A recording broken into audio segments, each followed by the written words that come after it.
A billionaire CEO with a traumatized son asks a waitress one shocking question. Would you ever want to be his mother? When videos of the moment go viral, their lives explode in scandal, but as they grow closer, his late wife's sister will stop. Add nothing to tear them apart, even if it means destroying the child they both love. You won't believe the heart-wrenching choice she must make. Before we get into the story, comment below where in the world you are watching from today. Zariah Cole's feet ached as she moved between tables at the Silver Palm Hotel's restaurant. It was almost 11 at night, and she'd been on shift since 3 in the afternoon. But the late hours were worth it. They came with better tips, and Zariah needed every dollar she could get. "Can I get you anything else?" she asked an older couple who had just finished their dessert. The woman smiled at her. "No, dear. Just the check when you have a moment." Zariah nodded and walked away, pausing to check on a table with a young family. That's when she noticed them, a man and a little boy sitting at a corner table. The man was staring at his phone, scrolling and typing frantically. The child, probably 4 or 5 years old, sat quietly, tears rolling down his chubby cheeks. Her heart squeezed. Without thinking, Zariah grabbed a clean napkin and walked over. "Hi there," she said softly, kneeling beside the boy's chair. "What's your name?" The man looked up, startled. He was handsome in a sharp, serious way with dark hair and tired eyes. "I'm sorry," he said. "Is he bothering someone?" Zariah shook her head. "Not at all. I just noticed he seemed upset." The boy sniffled, clutching something small in his hand. "My name is Jamie," he whispered, so quietly Zariah almost missed it. "Jamie. That's a wonderful name," Zariah said, offering him the napkin. "My name is Zariah." Jamie took the napkin and wiped his face. Then he opened his palm, showing her a tiny music box, no bigger than a matchbox. "Can I hear it?" Zariah asked. Jamie nodded and pressed a button.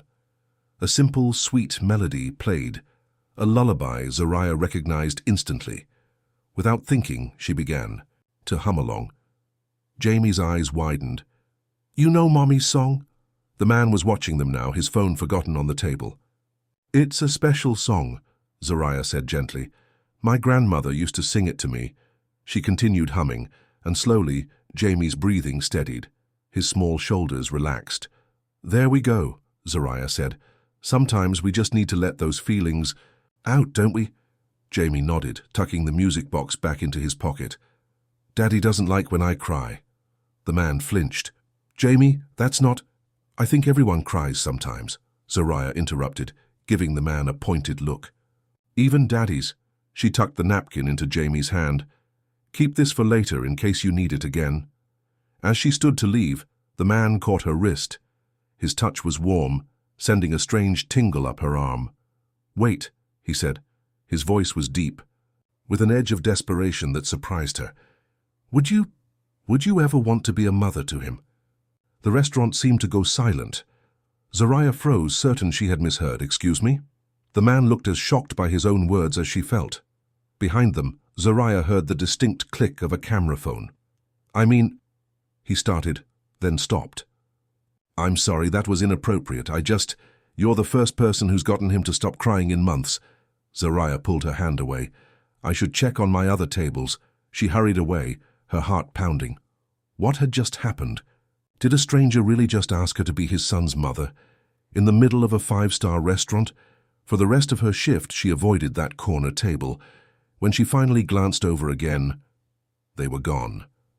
A $100 bill sat under, a water glass, far too much for their minimal order. Zariah's co-worker Tia sidled up beside her. "Girl, was that Leon Marlowe?" "Who?" Tia rolled her eyes. "The tech guy, Visionary Systems, worth like billions or something. His wife died last year in some accident." Zariah's stomach twisted. "I didn't know who he was." "Well, someone got a video of you two talking. It's already on Twitter." Zariah nearly dropped the stack of menus she was holding. "What?" By the time Zariah got home to her small apartment, her phone was blowing up with notifications. She'd had to block 3 people who had somehow found her Instagram account, calling her a gold digger and worse. She collapsed onto her sofa, too tired to even take off her shoes. How had this happened? All she'd done was comfort a crying child. Her Phone rang. It was her mother. Zariah Cole, what in heaven's name is going on? Desiree just called me saying you're all over the internet with some rich white man. Zariah groaned. Mama, it's nothing. I was just doing my job. That's not what the video shows. Some man asking if you want to be his child's mother? What kind of question is that? I don't know, Mama. I think he's just sad. His wife died. Her mother made a disapproving sound. Listen to me, baby. Don't let rich people borrow your heart. They always return it damaged. After promising her mother she would be careful, Zariah hung up and opened Twitter. The video had thousands of views already. Most of the comments were awful, calling her an opportunist who was taking advantage of a grieving widower and his vulnerable son. Others were attacking the man, Leon Marlowe apparently, for trying to hire a mother for his son instead of actually parenting him. Zariah turned off her phone and closed her eyes. Tomorrow she would call in sick. She couldn't face going back to that restaurant. Leo Marlowe stared at his laptop screen, reading the online comments with growing horror. What had he done? One moment of weakness, one desperate question, and now this woman, this kind, gentle woman who had helped his son, was being dragged through the mud. Daddy. Jamie stood in the doorway of Leo's home office, clutching his stuffed elephant. Is Zariah coming back? Leo sighed. No, buddy, she works at the restaurant, remember? She was just being nice to you. But you asked her to be my mommy. Leo winced. He'd spent the last year trying to protect Jamie from more pain, and in one stupid moment, he'd given his son false hope. That was a mistake, Jamie. I shouldn't have said that. Jamie's lower lip trembled. I want her to be my mommy. Jamie, she knows mommy's song, and she didn't make me stop crying. Leo felt a stab of guilt. Had he been making Jamie hide his feelings? He'd been so focused on staying strong, on keeping their lives moving forward, that he hadn't allowed much space for grief. Come here, Leo said, lifting Jamie onto his lap. It's okay to cry. I'm sorry if I made you think it wasn't. Jamie leaned against his chest. Can we see Zariah again? Leo stroked his son's hair. I don't think so, buddy. I think I might have hurt her feelings. Then you should say sorry, that's what you tell me to do. Out of the mouths of babes, Leo thought. His son was right. He did owe Zariah an apology. And he needed to do something about the online harassment she was facing because of him. He reached for his phone and called his assistant. Martin, I need you to find someone for me. A waitress at the Silver Palm. Her name is Zariah. Zariah woke to knocking on her door. She squinted at her clock, 7:30 a.m. Who would be here this early? She wrapped herself in her robe and peered through the peephole. A man in a suit stood outside, looking impatient. Ms. Cole? He called. My name is Martin Webb. I'm Mr. Marlowe's personal assistant. He'd like to speak with you. Zariah pressed, her forehead against the door. Tell Mr. Marlowe I'm not interested. He wants to apologize, Ms. Cole, and to discuss the situation with the video. There's nothing to discuss. I just want to be left alone. He's prepared to offer compensation for the distress. Zariah yanked the door open. I don't want his money. I want people to stop calling me a gold digger. I want to be able to go to work without everyone staring at me. Martin adjusted his glasses. That's exactly what Mr. Marlowe wants to address. Please, just hear him out.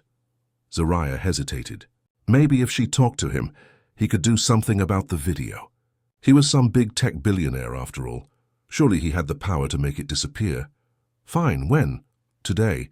He's invited you for dinner at his home. Zariah laughed. You're joking. Martin's expression remained serious. I assure you, I'm not. 7 o'clock, I can send a car. I'll drive myself, Zariah interrupted. Text me the address. After Martin left, Zariah leaned against her closed door. What was she thinking? Going to dinner at a stranger's house, a stranger who had publicly asked her to be his son's mother. But something about Jamie's sad eyes haunted her, and maybe this was the fastest way to put an end to the whole mess. Leo paced the length of his kitchen, checking his watch again. It was 6:55. Would she even come? Is Zariah here yet? Jamie asked for the 10th time, peering out the window. Not yet, buddy. Remember what we talked about? She's coming for dinner to talk to me. Grown-up stuff, Jamie pouted. But I want to. See her too. You can say hello, but then Mrs. Garcia will help you with your bath, okay? The doorbell rang and Jamie sprinted to the door before Leo could stop him. By the time Leo reached the foyer, Jamie had already pulled the door open. Zariah. Jamie threw his arms around her legs. Leo watched Zariah's surprise melt into a gentle smile as she patted Jamie's back. She wore a simple blue dress and minimal makeup. Her hair was pulled back into a neat bun, showing off her delicate features. "Hi, Jamie," she said. "It's nice to see you again." Leo stepped forward. "Thank you for coming, Miss Cole." "Zariah," she corrected, her voice cool. "Miss Cole makes me sound like my mother." Leo nodded. "Zariah, please come in." Jamie tugged on Zariah's hand. "I want to show you my room." "Jamie," Leo warned. "It's okay," Zariah said. "I'd love to see your room, Jamie, just for a minute, though." Leo watched as his son led Zariah up the curved staircase, chattering excitedly. It was the most animated he'd seen Jamie in months. When they returned, Leo had to practically pry Jamie's hand from Zariah's to get him to go with Mrs. Garcia for his bath. "He's a sweet boy," Zariah said, as they walked to the dining room. "He likes you," Leo replied. "I haven't seen him take to anyone like that since, well, in a long time." The dining room was intimate by Leo's standards, just a table for 8 instead of the massive formal one in the main dining hall. He'd instructed the chef to prepare a simple meal, unsure of Zariah's preferences. "I want to apologize," Leo said as they sat down. "What I said at the restaurant was completely inappropriate." Zariah folded her hands in her lap. "Yes, it was. I've been under a lot of stress, but that's no excuse. And now you're dealing with this online harassment because of me." "It hasn't been pleasant," Zariah admitted. "People at work were talking. My mother is worried." Leo leaned forward. "I've had my team working to get the video removed. Most of the major platforms have taken it down, but it's hard to completely erase something once it's out there." "I understand. That. I just want it to blow over." "It will," Leo promised. "But in the meantime, I'd like to offer you compensation. I told your assistant I don't want your money." "Then what can I do?" Zariah looked at him directly for the first time. Her eyes were a warm brown with flecks of gold that caught the light. "Nothing. These things happen. In a week, people will be talking about something else." Their first course arrived, a light salad with vinaigrette. They ate in awkward silence for a few minutes. "Can I ask you something?" Leo finally said. Zariah looked up warily. "What? How did you know that song? The one Jamie's music box plays?" A small smile touched her lips. "My grandmother used to sing it to me. It's an old lullaby." "My wife, Eliza, sang it to Jamie every night," Leo said quietly. "After she died, that music box was the only thing that would calm him down. But he stopped playing it a few months. Hagos said it made him too sad. Children process grief differently than adults," Zariah said. "Sometimes they need permission to feel happy again." Leo studied her. "You seem to understand children well." "I helped raise my younger cousins," Zariah explained, "and children are honest. They respond to genuine care." Before Leo could respond, the dining room door burst open. A tall woman with sleek blonde hair strode in, her high heels clicking on the marble floor. "Leo, we need to talk about this PR disaster." She stopped short when she saw Zariah. "Oh, you must be the waitress." Leo stood. "Mara, I wasn't expecting you." Clearly, Mara's cold gaze swept over Zariah. "I'm Mara Winters, Eliza's sister." Zariah rose, extending her hand. "Zariah Cole." Mara ignored her outstretched hand. "Leo, a word? In private?" Leo glanced apologetically at Zariah. "Excuse me for—" A moment. In the hallway, Mara rounded on him. "What are you thinking, bringing her here?" "I'm trying to fix the situation I caused," Leo said firmly. "Zariah didn't do anything wrong. The public doesn't see it that way. Do you know what people are saying? That you're trying to buy a replacement mother for Jamie. That you're flaunting your wealth to lure this waitress into your bed. That's ridiculous, is it? You asked if she wanted to be Jamie's mother, Leo, on camera." Leo ran a hand through his hair. "It was a mistake. I'm apologizing to her and making sure she doesn't suffer because of it." Mara's eyes narrowed. "And that's all this is? An apology dinner?" "Yes." What else would it be? I saw the way you looked at her. Don't forget, Eliza's only been gone a year. Leo felt a surge of anger. Don't use your sister's memory to manipulate me, Mara. I loved Eliza. I still do. But my relationship with her doesn't give you the right to control my life or Jamie's. I'm looking out for my nephew, Mara insisted, and for the foundation. We can't afford scandals, Leo. Think of all the work Eliza put into it. I am thinking of that, but I'm also thinking of my son who connected with Zariah in a way I haven't seen since he lost his mother. Mara's lips thinned. She won't last a week in your world. People like her always want something. You don't know anything about her. I know her type, Mara said dismissively. Just be careful, Leo, for Jamie's sake. With that, she turned and walked away, leaving Leo fuming in the hallway.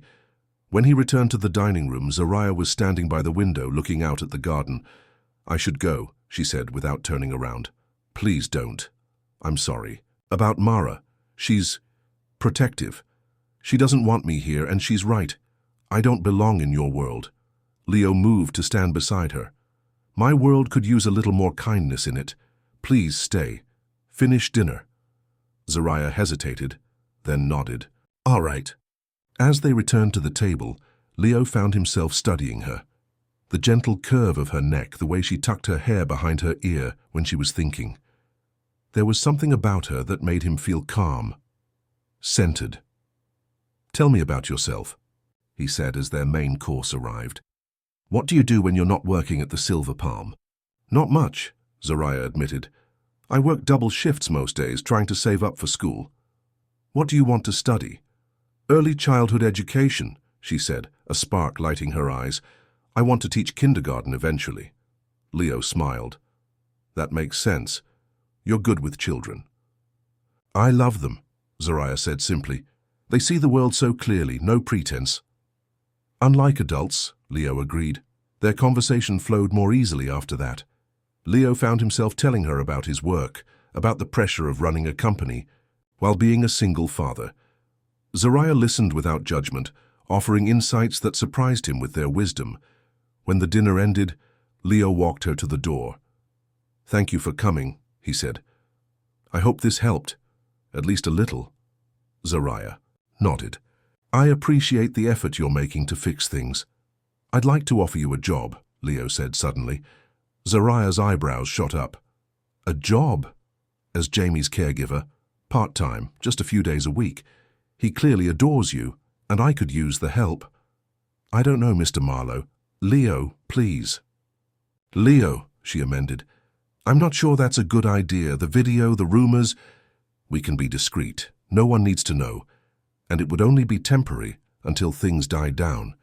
Plus, it would give you extra income for school. Zariah bit her lip, considering. I'd need to keep my job at the restaurant. Those are my people. I can't just abandon them.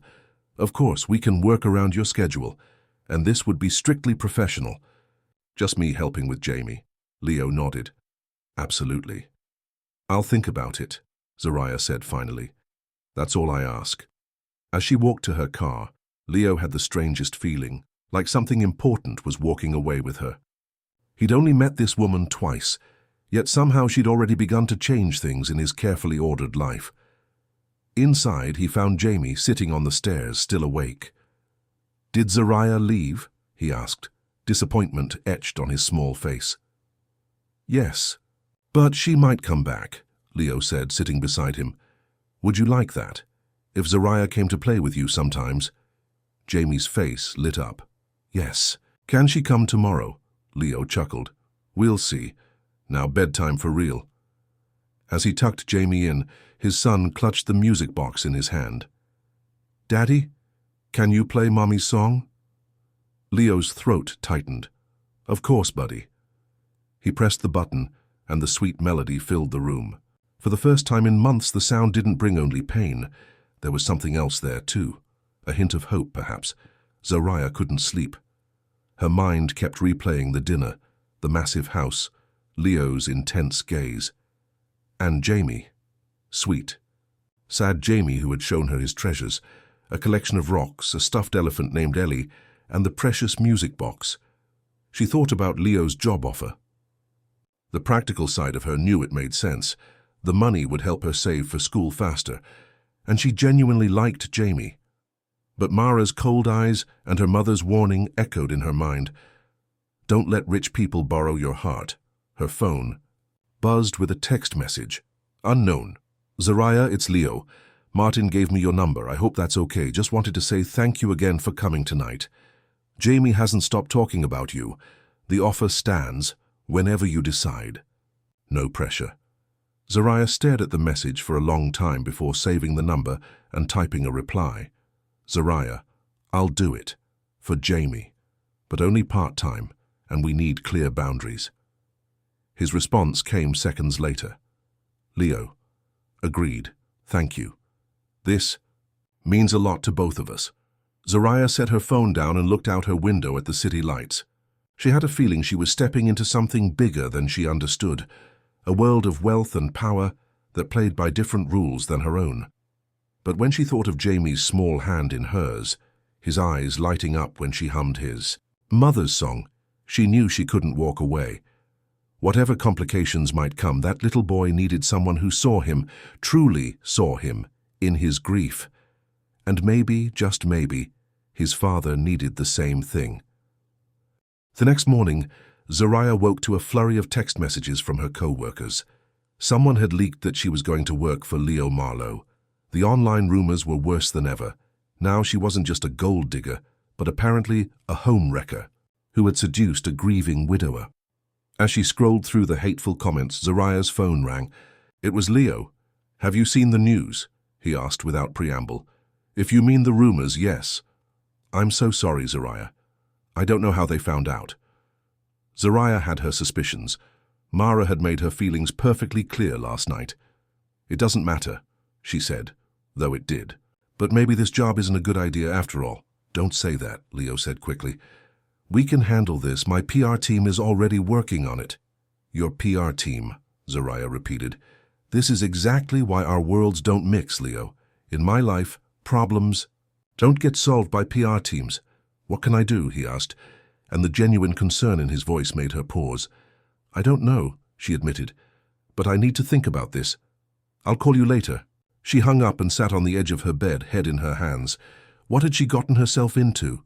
Her phone rang again, her mother this time. Zariah Cole, tell me you are not going to work for that rich man. Zariah sighed. Mama, it's complicated. No, it's not. Rich people think they can buy anything, even people. You remember what happened with Marcus. Zariah winced at the mention of her ex, a smooth-talking entrepreneur who had used her, then discarded her when someone more useful came along. Leo's not like that, Mama. He's just a father who wants help with his son. And I'm the Queen. Of England. Listen to me, baby. Men like that don't see women like us as equals. We're services to them, nannies, housekeepers, waitresses, not partners. I know, Mama, Zariah said softly. But there's this little boy, Jamie. He's so lost without his mother. Her mother's voice gentled. That's not your burden to carry, Zariah. You've always had too big a heart, always trying to fix broken things. Maybe this time that's not a bad thing. After talking with her mother, Zariah got dressed and headed to the restaurant for her shift. She could feel eyes on her as soon as she walked in. Tia pulled her into the break room. Girl, why didn't you tell me you were going to work for Leo Marlowe? The Leo Marlowe. It just happened yesterday, Zariah said, and I'm still not sure I'm going to do it. Are you crazy? Do you know how much nannies for the ultra-rich make?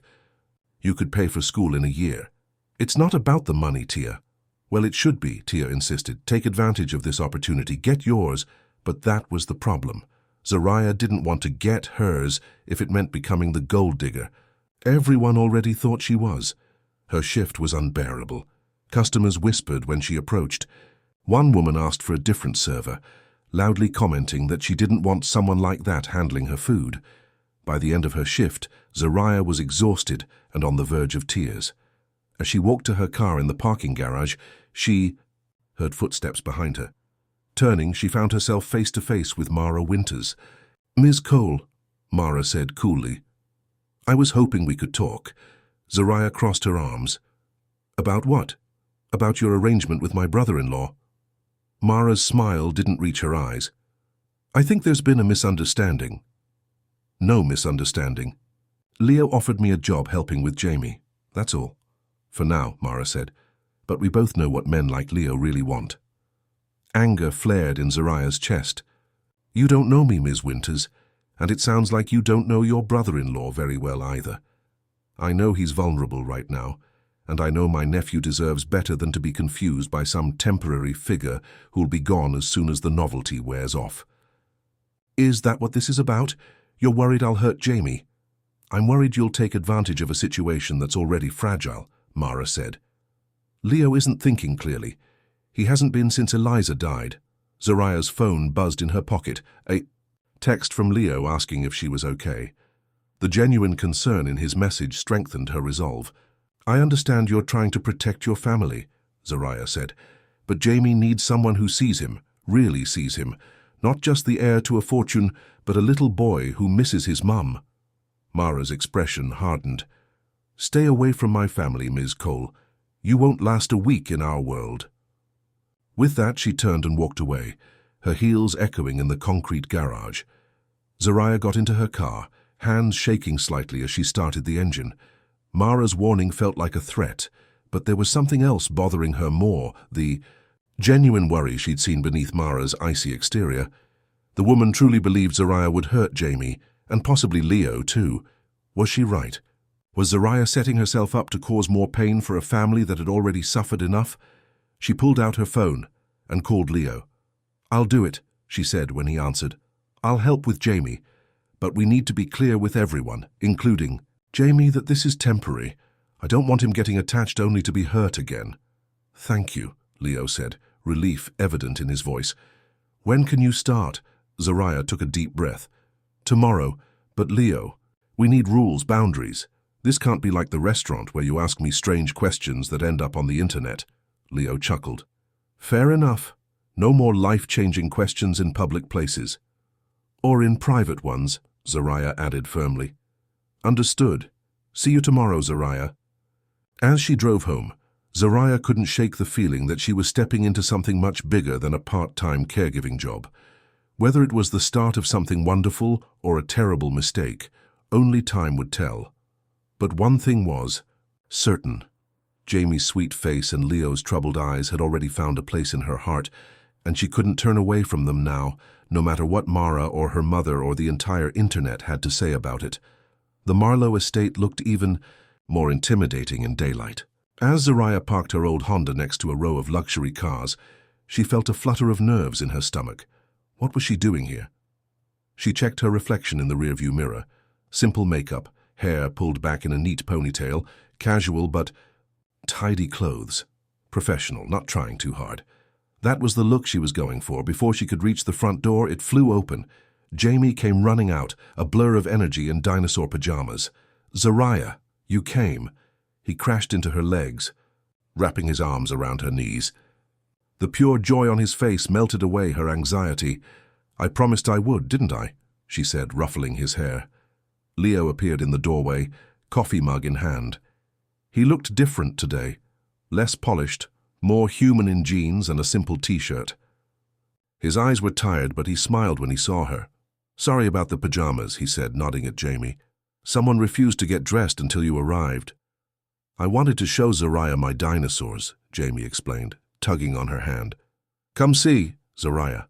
Let herself be pulled inside, giving Leo a small smile as she passed. Good morning. Morning, he replied. Coffee? Please. While Jamie led her on a tour of his toy collection, Leo brought her a steaming mug. Their fingers brushed as she took it from him, and Zoraya felt that same strange tingle she'd experienced at the restaurant. Thank you for coming, Leo said quietly, especially after yesterday. I said I would. Zoraya took a sip of coffee. It was perfect, exactly how she liked it. She raised an eyebrow. How did you know? Leo looked sheepish. I may have asked Tia at the restaurant. You called my co-worker? I wanted to get it right, he said simply. There was something disarming about his earnestness. For all his wealth and power, Leo Marlowe seemed genuinely concerned about making her comfortable.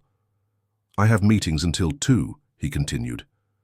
Mrs. Garcia is here if you need anything, but Jamie's been talking about taking you to the garden. We'll be fine, Zariah assured him. Go do your billionaire things. A smile tugged at the corner of his mouth. Is that what you think I do all day? Billionaire things? Swimming in pools of money? Counting gold coins? I'm not really sure. Leo laughed, a real laugh that transformed his serious face. Not quite. Today it's mostly boring video calls. Daddy never laughs anymore, Jamie said suddenly, looking up from his toys. You made him laugh, Zariah. An awkward silence fell. Leo cleared his throat. I should get to those calls. Jamie, be good for Zariah, okay? After Leo left, Zariah spent the morning getting to know Jamie better. They played with his dinosaurs, read books, and explored the massive garden behind the house. Jamie was bright and curious, but Zariah noticed how he sometimes went quiet, his eyes drifting to the distance. Do you miss your mum? She asked gently, as they sat on a garden bench. Jamie nodded, fiddling with the small music box he kept in his pocket. Daddy doesn't like when I talk about her. It makes him sad. I think sometimes grown-ups try to hide their sadness because they don't want kids to worry, Zariah explained. But it's okay to miss people we love, and it's okay to talk about them too. Do you miss anyone? Zariah thought of her father, who had walked out when she was 12. Yes, my dad left a long time ago. Did he die like my mom? No, he just went away. But I still missed him. Jamie considered this. Does it stop hurting? Zariah chose her words carefully. The hurt changes, it gets quieter, and one day you realize you can remember the happy things without feeling so sad. Jamie leaned against her side. I like when you explain things. You don't treat me like a baby. That's because you're not a baby, Zariah said. You're a very smart boy. They continued their garden exploration, ending up in a small greenhouse filled with orchids and tropical plants. Mommy loved flowers, Jamie said, touching a delicate purple bloom. She used to sing to them. That's a lovely memory to have, Zariah said. What else do you remember about her? Jamie's face lit up as he shared stories, how his mother made funny voices when she read bedtime stories, how she could do perfect cartwheels, how she let him lick the spoon when they baked. Cookies! Zariah listened, asking questions and encouraging him to keep talking. With each memory, Jamie seemed lighter, as if sharing them was releasing something pent up inside him. When they returned to the house for lunch, Leo was still on his calls. Mrs. Garcia, the housekeeper, had prepared sandwiches for them. Mr. Leo never stops working, she told Zariah with a disapproving click of her tongue. Not since Mrs. Eliza passed. Always on the phone. Always meetings. Is that new? Zariah asked. Since his wife died? Mrs. Garcia nodded. He thinks if he keeps busy, the pain stays away, but it doesn't work like that, does it? After lunch, Zariah helped Jamie with a puzzle while they waited for Leo to finish his meetings. The massive house felt oddly empty, despite its grandeur. Too many rooms, too few people to fill them with life. Around 2:30, Leo emerged from his office looking drained. Sorry about that, he said. Everything okay? We had a great morning, Zariah told him. Jamie showed me the greenhouse. Something flickered in Leo's eyes. Eliza's greenhouse. It's beautiful. Jamie told me she used to sing to the flowers. Leo's face softened. She did. Said they grew better with music. He turned to Jamie. You remembered that, buddy? Jamie nodded. Zariah said it's okay to talk about Mommy, that it won't make you sad. Leo looked at Zariah, surprise and something like gratitude in his expression. She's right, it's always okay to talk about your mom. We could make pancakes, Jamie suggested suddenly. Like Mommy used to. Leo hesitated. I have more work to... Pancakes. Sound perfect, Zariah interrupted. Does your daddy know how to make them? Jamie giggled. Daddy burns everything. I'm not that bad, Leo protested, but there was a smile playing at his lips. Fine. Pancakes it is.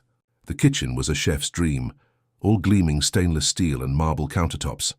Zariah watched in amusement as Leo fumbled around, clearly out of his element. You really don't cook much, do you? She asked, as he searched for a mixing bowl. We have a chef, he admitted.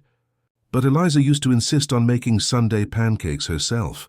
It was our tradition. And you haven't made them since she died, Zariah guessed. Leo shook his head. It felt wrong somehow. Nothing wrong with making new memories while honoring the old ones, Zariah said gently. Here, let me help. She guided him through the steps, showing Jamie how to measure flour and crack eggs. When Leo spilled milk all over the counter, Jamie dissolved into giggles. Daddy made a mess, Leo laughed, grabbing a dish towel. Your mom was much better at this. But you're trying, Zariah said. That's what matters. As Leo attempted to flip a pancake, it landed half on the spatula, half folded over itself. Jamie's laughter bubbled up again, and soon all three of them were laughing. Zariah caught Leo's eye across the kitchen island. Something passed between them, a moment of shared joy amid the chaos of flour and spilled milk. For a second, it felt almost like family. The thought jolted her. This wasn't her family. She was here to help temporarily, nothing more. I think that pancake's done, she said, looking away. They ate their misshapen pancakes at the kitchen island, Jamie chattering happily between bites. Leo kept checking his phone, but he was making an effort to be present, asking Jamie questions about his morning with Zariah. Can Zariah come back tomorrow? Jamie asked as they finished eating. Leo looked at her. That depends on Zariah's schedule. She has her own job, remember? I'm off tomorrow, Zariah said. I could come for a few hours. Jamie cheered, syrup dripping down his chin. We can go swimming, can we, Daddy? If Zariah wants to, Leo said carefully. I didn't bring a swimsuit, Zariah pointed out. We have extras, Leo said. Guest swimsuits, that sounds weird, doesn't it? But there's a pool house with all sizes. Zariah laughed. Rich people problems. Leo's phone rang, and his expression shifted back to business mode. I need to take this, sorry. As he walked away, Zariah helped Jamie clean up his sticky face. Your dad is a busy man, huh? Jamie nodded solemnly. He's important. That's what Aunt Mara says. Too important for pancakes, usually. Well, he made time today, Zariah reminded him. That's a step in the right direction. After helping Mrs. Garcia clean the kitchen, Zariah spent another hour playing with Jamie before it was time for her to leave. Leo emerged from his office just as she was saying goodbye. Heading out, he asked. I've got a shift at the restaurant tonight, she explained. Leo walked her to the door, Jamie trailing behind them. Thank you for today. He had a good time. So, did I? Zariah admitted. He's a special kid. Zariah talked to me about Mommy, Jamie announced. She said it's okay to remember the happy things. Leo's gaze met Zariah's, intense and unreadable. She's right about that. At the door, Jamie hugged her legs tightly. See you tomorrow, Zariah. Don't forget about swimming. I won't forget, she promised. As she walked to her car, Leo followed her outside. Zariah, wait, she turned, eyebrows raised. Yes? I just wanted to say, I noticed what you did today, getting him to talk about Eliza, making it okay. He ran a hand through his hair. I've been so focused on my own grief, on trying to keep everything running, that I didn't realize Jamie needed to talk about her. Children process things differently, Zariah said. Sometimes they just need permission to remember. You're good. At this, Leo said, better than I am, apparently. You're doing your best, Zariah told him.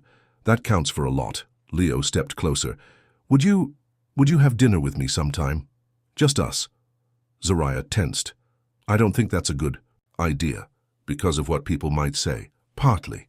But also because I'm here for Jamie. Mixing things up would be confusing for everyone. Leo nodded, stepping back. You're right. I'm sorry. Professional boundaries. Exactly, Zariah said, ignoring the tiny part of her that had wanted to say, yes. I'll see you tomorrow. The next few weeks fell into a pattern. Zariah came to the Marlowe estate 3 or 4 times a week, spending her days with Jamie while Leo worked. Sometimes Leo would join them for lunch or an hour of play, but mostly he kept his distance, maintaining the professional boundaries Zariah had requested. Jamie blossomed under her care. He talked more about his mother, played more freely, and even slept better, according to Mrs. Garcia. The music box that had once made him sad now brought comfort. He often asked Zariah to hum along with it before his nap.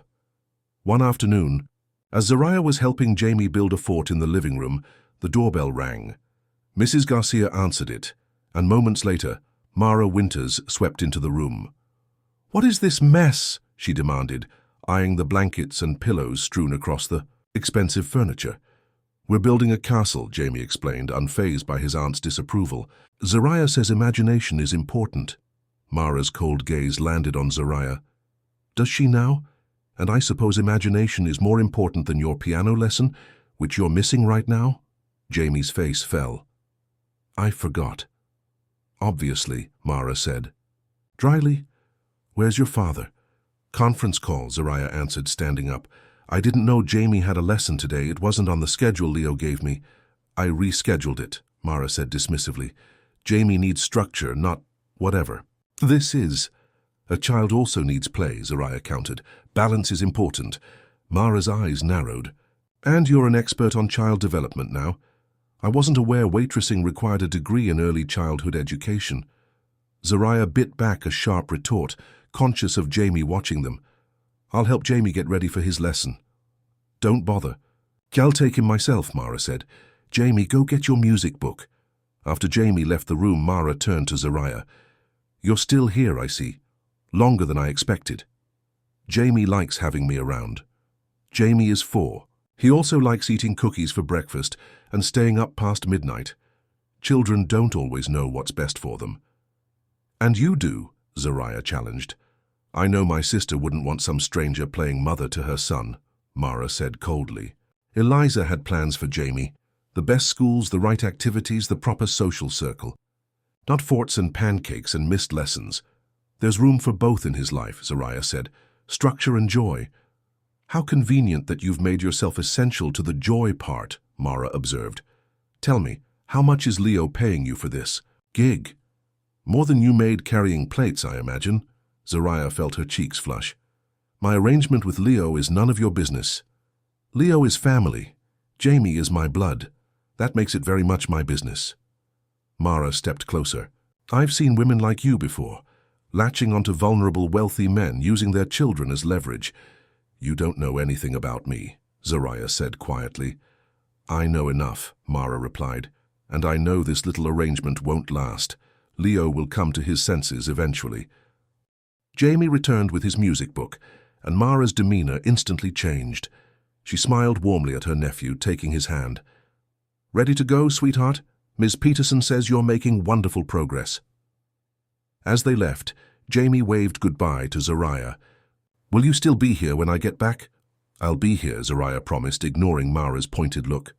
After they were gone, Zariah sank onto the sofa, her hands trembling slightly. Mara's words had hit a nerve. Was that how everyone saw her? As some gold digger using Jamie to get to Leo's money? She began cleaning up the fort, folding blankets and straightening pillows. As she worked, she heard footsteps behind her. "You." "Don't have to do that," Leo said. "Mrs. Garcia can handle it." Zariah turned. "It's okay, I like cleaning up." Leo studied her face. "You look upset. Did something happen?" "Mara was here," Zariah said. "She took Jamie to a piano lesson I didn't know about." Leo frowned. "She didn't tell me she was changing his schedule." "She thinks I'm not good for him," Zariah admitted, "that I'm disrupting the grand plans his mother had." Leo sighed, running a hand through his hair. "Mara and Eliza were close, but sometimes Mara thinks she knows what Eliza would want better than I do. The truth is, Eliza would want Jamie to be happy. He's happy with you." "But is that enough?" Zariah asked. "Maybe Mara's right. Maybe he needs more structure, more proper things." "Proper things," Leo repeated with a wry smile. "You sound like—" "Mara, I just want what's best for Jamie." Leo's expression softened. "I know you do. That's why you're good for him." He paused. "For both of us, actually." The air between them suddenly felt charged. Zariah looked away, busying herself with the last of the blankets. "I should probably go. Jamie will be with Mara for a while." "Stay," Leo said. "Please. I actually finished my calls early, and I thought maybe we could talk." "Just talk," he added quickly. Professional boundaries intact. Zariah hesitated, then nodded. Okay. They moved to the kitchen where Leo made coffee. It was strange seeing him do something so ordinary. The billionaire tech genius measuring coffee grounds and heating water. You? No, Zariah said.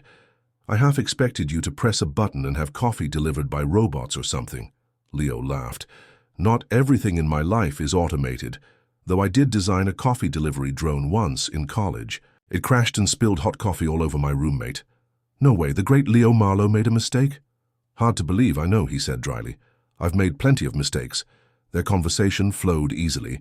Leo told her about his early days. Building visionary systems, the risks he took, the failures along the way. Zariah shared stories about her family. Her strict but loving mother, her younger cousins she'd helped raise after her aunt got sick. You never talk about your father, Leo observed. Zariah's smile dimmed. Not much to say. He left when I was 12. Decided he wanted a different life, I guess. I'm sorry, Leo said, and that must have been hard. It was. For a long time I thought it was my fault somehow, that I wasn't enough to make him stay. Zariah traced the rim of her mug. That's why I understand Jamie a little.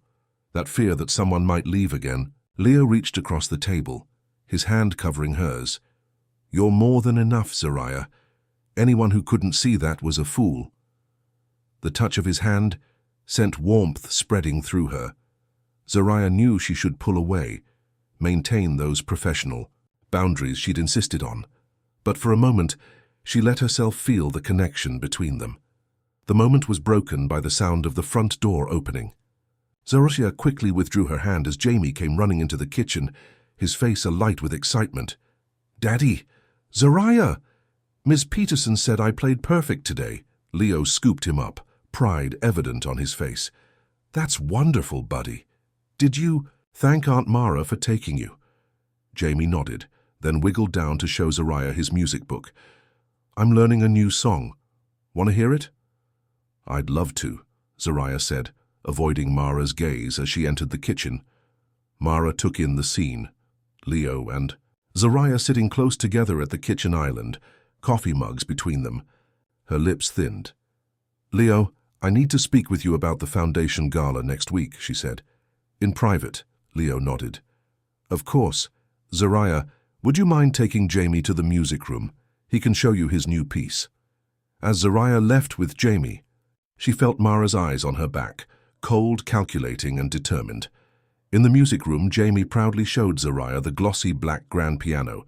It was positioned by large windows overlooking the garden, but Zariah noticed a fine layer of dust on its surface.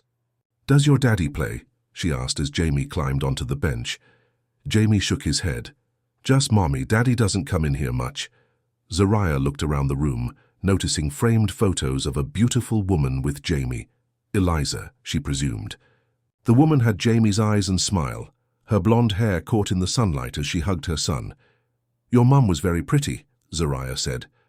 Aunt Mara says I look like her, Jamie replied, carefully positioning his small fingers on the keys. Listen to my song. He played a simple melody, his face scrunched in concentration. When he finished, Zariah applauded. That was beautiful, Jamie. You must practice a lot. Mommy wanted me to learn, he said seriously. Aunt Mara says I have to keep playing because Mommy would want that. Zariah sat beside him on the bench. Do you like playing piano? Jamie shrugged. Sometimes. I like building forts more. You know, I bet your mum would want you to do things that make you happy, not just things because you have to. Aunt Mara says. Aunt Mara loves you very much, Zariah interrupted gently. But sometimes grown-ups can get so focused on what they think is right that they forget to ask what feels right to you. Jamie considered this. I like piano on Tuesdays and Thursdays, but not every day. That sounds fair, Zariah agreed. Maybe we can talk to your dad about that. Jamie leaned against her side. Zariah, will you stay with us forever? The question caught her off guard. Oh, Jamie, You make Daddy smile again. And you know Mommy's song. And you don't make me wear itchy sweaters like Aunt Mara. Zariah's heart squeezed. I can't promise forever, Jamie, but I'm here now, okay? And I care about you very much. Jamie seemed satisfied with that answer and began showing her his other music books. Zariah tried to focus, but her mind was stuck on his question. Forever wasn't something she could promise, not to Jamie, and certainly not to herself. Later, after Jamie had gone to bed, Zariah found Leo in his office. He looked tired, staring at his computer screen with a frown. "I'm heading out," she said from the doorway. "Everything okay?" Leo looked up. "Mara's just being Mara, worried about appearances, protocols, the Foundation's image." "The Foundation?" "Eliza's Foundation," Leo explained. "She started it to fund arts education in underprivileged schools. Mara runs it now." "That's wonderful," Zariah said sincerely. "Jamie mentioned a gala next Friday, a fundraiser." Leo hesitated. "Would you want to come as my guest?" Zariah blinked in surprise. "To a gala? I don't think that's professional," Leo finished for her. "You're right, forget I asked." "It's not just that," Zariah said. "I wouldn't fit in at something like that. I don't have gala clothes or gala manners." "You'd be surprised," Leo said. "Most of those people are just pretending to know what they're doing." "Including you?" Zariah teased. "Especially me," Leo admitted with a smile. "But I understand it was a bad idea." Zariah nodded, but as she turned to leave, she paused. "Jamie told me something interesting today. He said he only likes piano on Tuesdays and Thursdays." Leo frowned. "Mara has him scheduled for lessons almost every day." "Maybe that's too much. He's only 4, Leo. He needs time to just be a kid." Leo considered this. "You're right. I'll talk to Mara about scaling back." "Good," Zariah said. "Good night, Leo." "Good night, Zariah." As she drove home, Zariah thought about how comfortable she'd become in the Marlowe household. Mrs. Garcia greeted her warmly now, often saving her favorite pastries from the bakery. The security guards knew her car. Even some of the staff at Leo's office recognized her voice when she called with questions about Jamie's schedule. It was dangerous, this sense of belonging, because none of it was truly hers. She was still the waitress, the temporary caregiver, the outsider in their world of wealth and privilege. Her phone buzzed with a text from Leo. "Jamie wants to know if you'll come to the aquarium with us on Sunday." No pressure, but he's very excited about the octopus exhibit. Zariah smiled, typing back, "How can I say no to octopuses?" "I'll be there." Another text came through. "Thank you for everything, Zariah.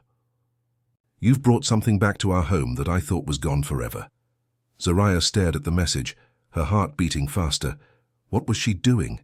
This was exactly the kind of attachment she'd promised herself she'd avoid. Yet as she pulled into her apartment complex, she couldn't deny the truth. The Marlowe mansion, for all its grandeur and complications, was beginning to feel more like home than her own small apartment, and that terrified her. Sunday at the aquarium was magical. Jamie's excitement was contagious. As he pressed his face against the glass of each exhibit, gasping at colorful fish and waving at sleepy sea turtles.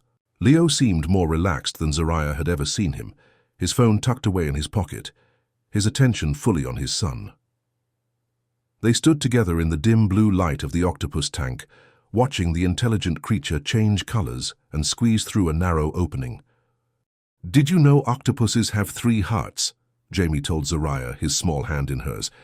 "And they're super smart." "You're super smart for knowing that," Zariah replied, squeezing his hand. Leo stood on Jamie's other side, and for a moment, they looked like any normal family, a mom, a dad, and their curious little boy exploring the wonders of the ocean. The thought made Zariah's chest tighten. This wasn't real, it couldn't be.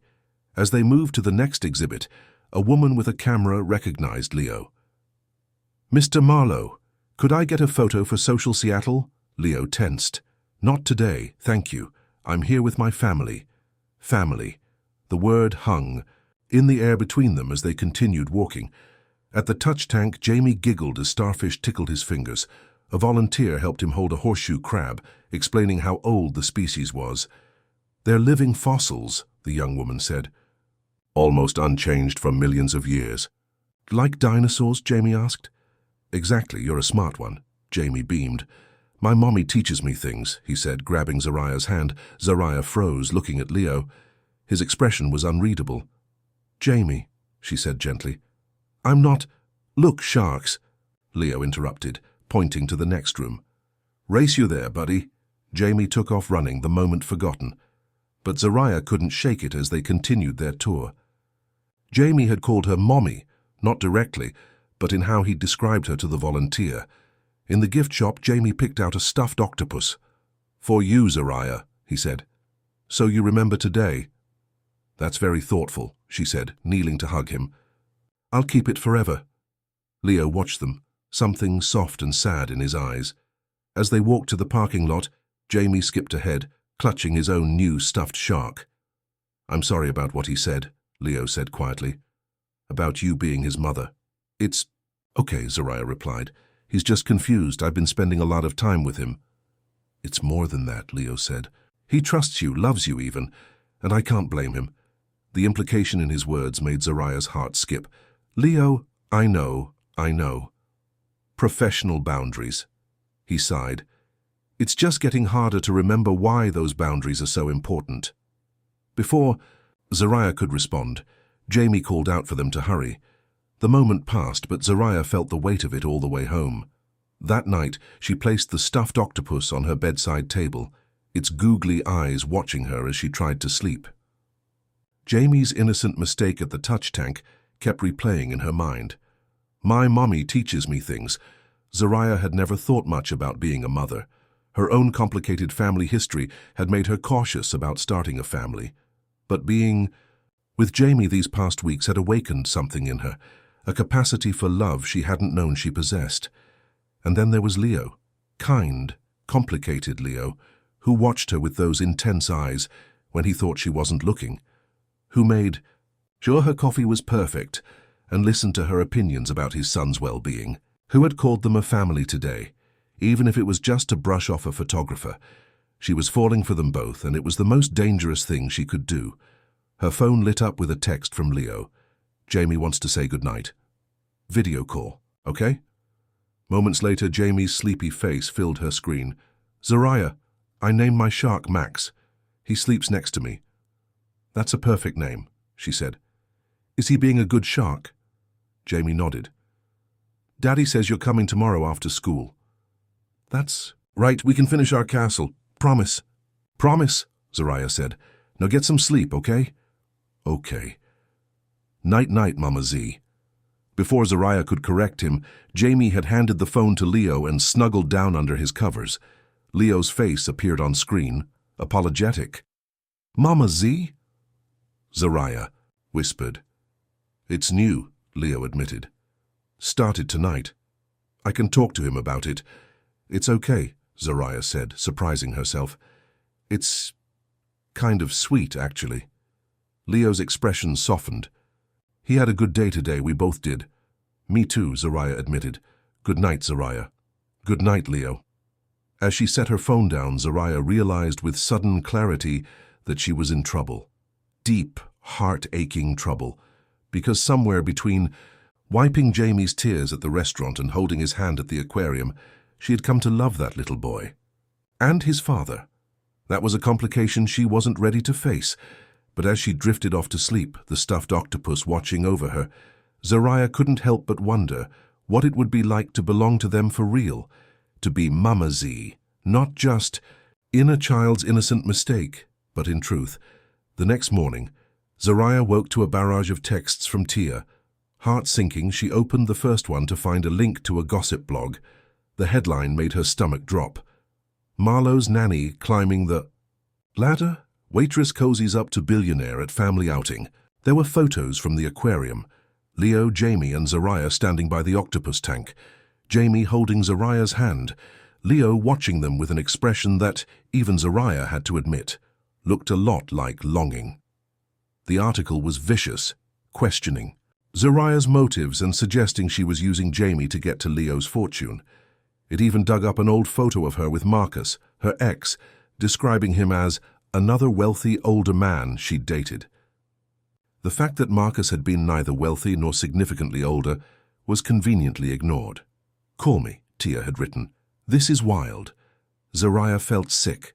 Just when things were going well, just when she was finding her place with the Marlowes, reality came crashing back. This was why boundaries mattered.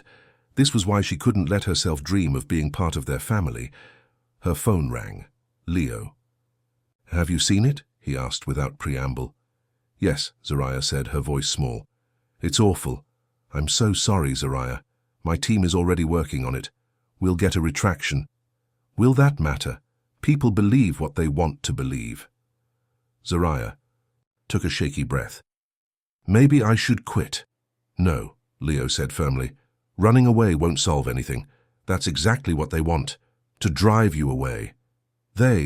Gossip blogs, tabloids, they thrive on stories like this. Rich man, beautiful younger woman, tragic backstory, it sells.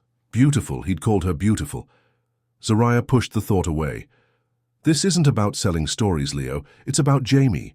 What happens when he sees these things, or hears kids at school talking about them?" "Jamie knows the truth," Leo insisted. "He knows you care about him. That's all that matters." Zariah wasn't convinced, but she agreed to come to the house as planned. When she arrived, Leo was waiting for her in the driveway. "Jamie's still at preschool," he said. "I wanted to talk to you first." They walked to the garden, finding a bench beneath a large oak tree. The early autumn air was crisp, leaves beginning to turn gold and red above them. "I've been thinking about what to do," Leo said, his voice steady but his eyes betraying his concern. "About the articles, the photos, all of it." Zariah sat beside him, keeping a careful distance between them. "And? I could issue a statement, make it clear that you're Jamie's caregiver and nothing more." The words stung, even though Zariah knew they were true. "Would that help?" "Maybe. For a while." Leo ran a hand through his hair. "But the truth is, as long as you're in our lives, people will talk. That's the reality of my world." "Then maybe—" "I shouldn't be in your lives," Zariah said quietly. Leo turned to face her. "Is that what you want, to walk away?" "No," she thought. "It's the last thing I want." "I care about Jamie," she said instead. "I don't want him hurt by ugly rumors." "Jamie loves you," Leo said simply. "He calls you Mama Z now. Leaving would hurt him more than any gossip ever could." Zariah felt tears prick her eyes. "I never meant for that to happen. For him to get so attached, for me to get so attached." "I know." Leo's voice softened. "I didn't plan for any of this either.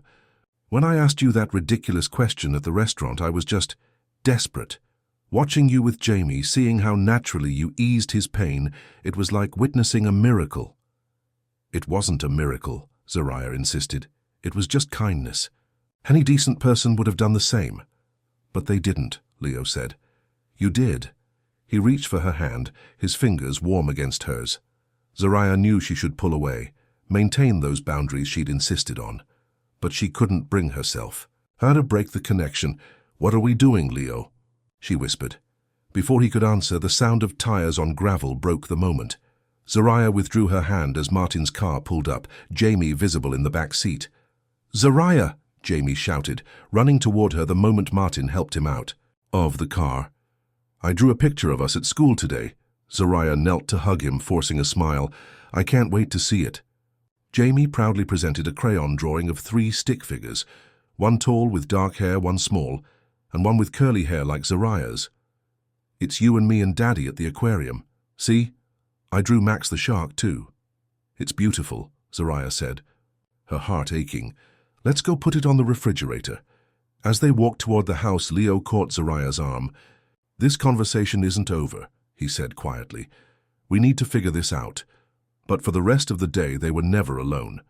Jamie demanded Zariah's attention, insisting on finishing their blanket fort and having a picnic inside it. Leo drifted in and out, taking calls and checking emails, but making an effort to join them when he could.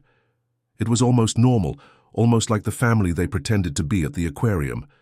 But the shadow of the gossip blog hung over Zariah, reminding her how fragile this happiness was. When it was time for Jamie's bath, Mrs. Garcia took over, giving Zariah a moment to breathe. She found herself wandering to the music room, drawn by the photos of Eliza she'd seen there before. The piano still sat untouched, dust gathering on its polished surface. Zariah ran a finger along the keys, pressing one softly. The note rang out, clear and bright in the quiet room. She was a gifted pianist, Leo said from the doorway, making Zariah jump. Played since she was 3. I'm sorry, Zariah said, stepping away from the piano. I shouldn't be in here. It's okay, Leo assured her. This room should have music in it again. Eliza would have hated seeing it so quiet. Zariah studied the photos on the wall, Eliza and Leo on their wedding day, Eliza cradling newborn Jamie. Eliza at a grand piano, her face alight with joy. She was beautiful, Zariah said. Yes, she was, Leo agreed, coming to stand beside her. Inside and out. She would have liked you, I think. Zariah doubted that. What woman would want another woman caring for her child, growing close to her husband? Tell me about her, Zariah said. Jamie talks about her, but I want to know who she was to you. Leo's expression softened with memory. We met in college. She was studying music. I was the tech nerd always tinkering with computers, complete opposites. But she saw something in me worth loving. She sounds wise, Zariah said with a small smile. She was. And patient. And stubborn. Leo chuckled. She never gave up on anything she believed in. That's why she started the foundation. She believed every child deserved access to music education, not just the privileged ones. What happened to her? Zariah asked gently. It was a question she'd never dared to ask before. Leo's face clouded. Car accident. Black ice on a mountain road. She was coming back from a foundation event upstate. He swallowed hard. Jamie was with her, but he was miraculously unharmed. Just a few scratches. Oh, Leo, Zariah breathed. I had no idea Jamie was there. He doesn't remember much, thank God. But for months after, he barely spoke, barely ate. That's why seeing him with you that night at the restaurant, hearing him talk, seeing him respond to you, it felt like a gift I didn't deserve. Zariah reached for his hand without thinking. You deserve happiness, Leo, both of you do.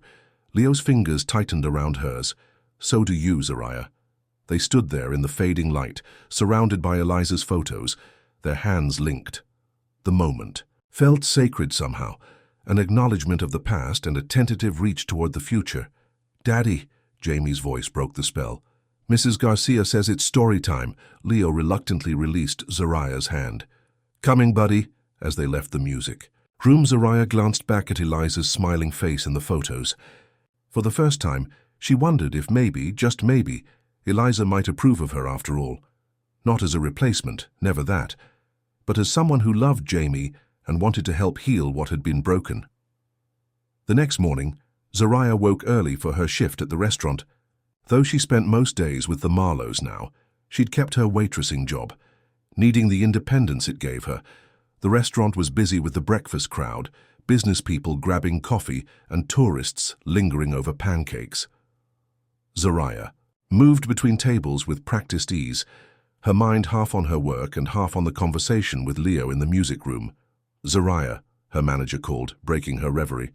Table 12 is asking for you specifically. Table 12 was in the far corner, the same table where she'd first met Jamie and Leo. Curious, Zariah headed over, only to stop short when she saw who was waiting. Mara Winters sat alone, perfectly groomed in a tailored suit, a cup of untouched coffee before her. Ms. Cole, she said coolly, I was beginning to think you'd forgotten about your real job. Zariah forced a polite smile. Ms. Winters, what can I get for you today? Just coffee is fine. Mara gestured to the empty chair across from her. Please sit for a moment. I'm working, Zariah pointed out. This won't take long, Mara insisted, and it concerns Jamie. Reluctantly, Zariah sat down. What about Jamie? He has his kindergarten interview at Westlake Academy next week, Mara said. It's the school Eliza attended as a child. The school she always intended for Jamie. Okay, Zariah said slowly. What does that have to do with me?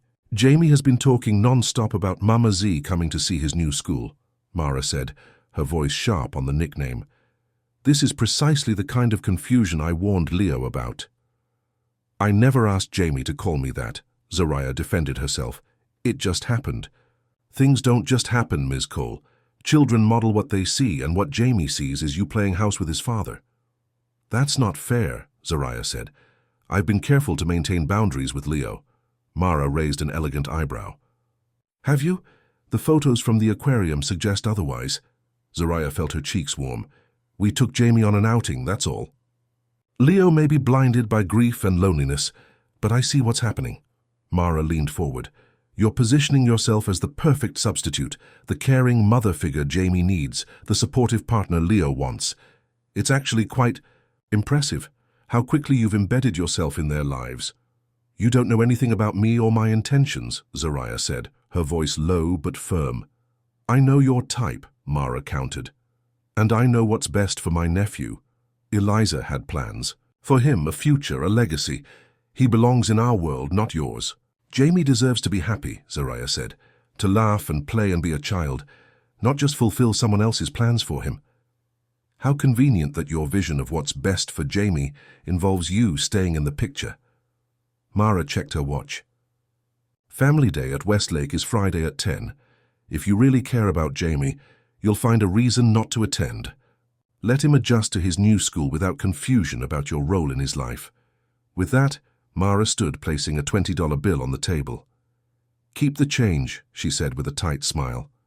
I'm sure you need it more than I do. After she left, Zariah sat frozen, the $20 bill burning like an insult before her. Part of her wanted to run after Mara and throw the money in her face. A larger part recognized the truth in some of what Mara had said. She had gotten too close, too invested. Jamie was calling her Mama Z now, and she'd let it happen. What did that say about her? You okay? Tia asked, appearing beside her. You look like you've seen a ghost. Something like that, Zariah muttered.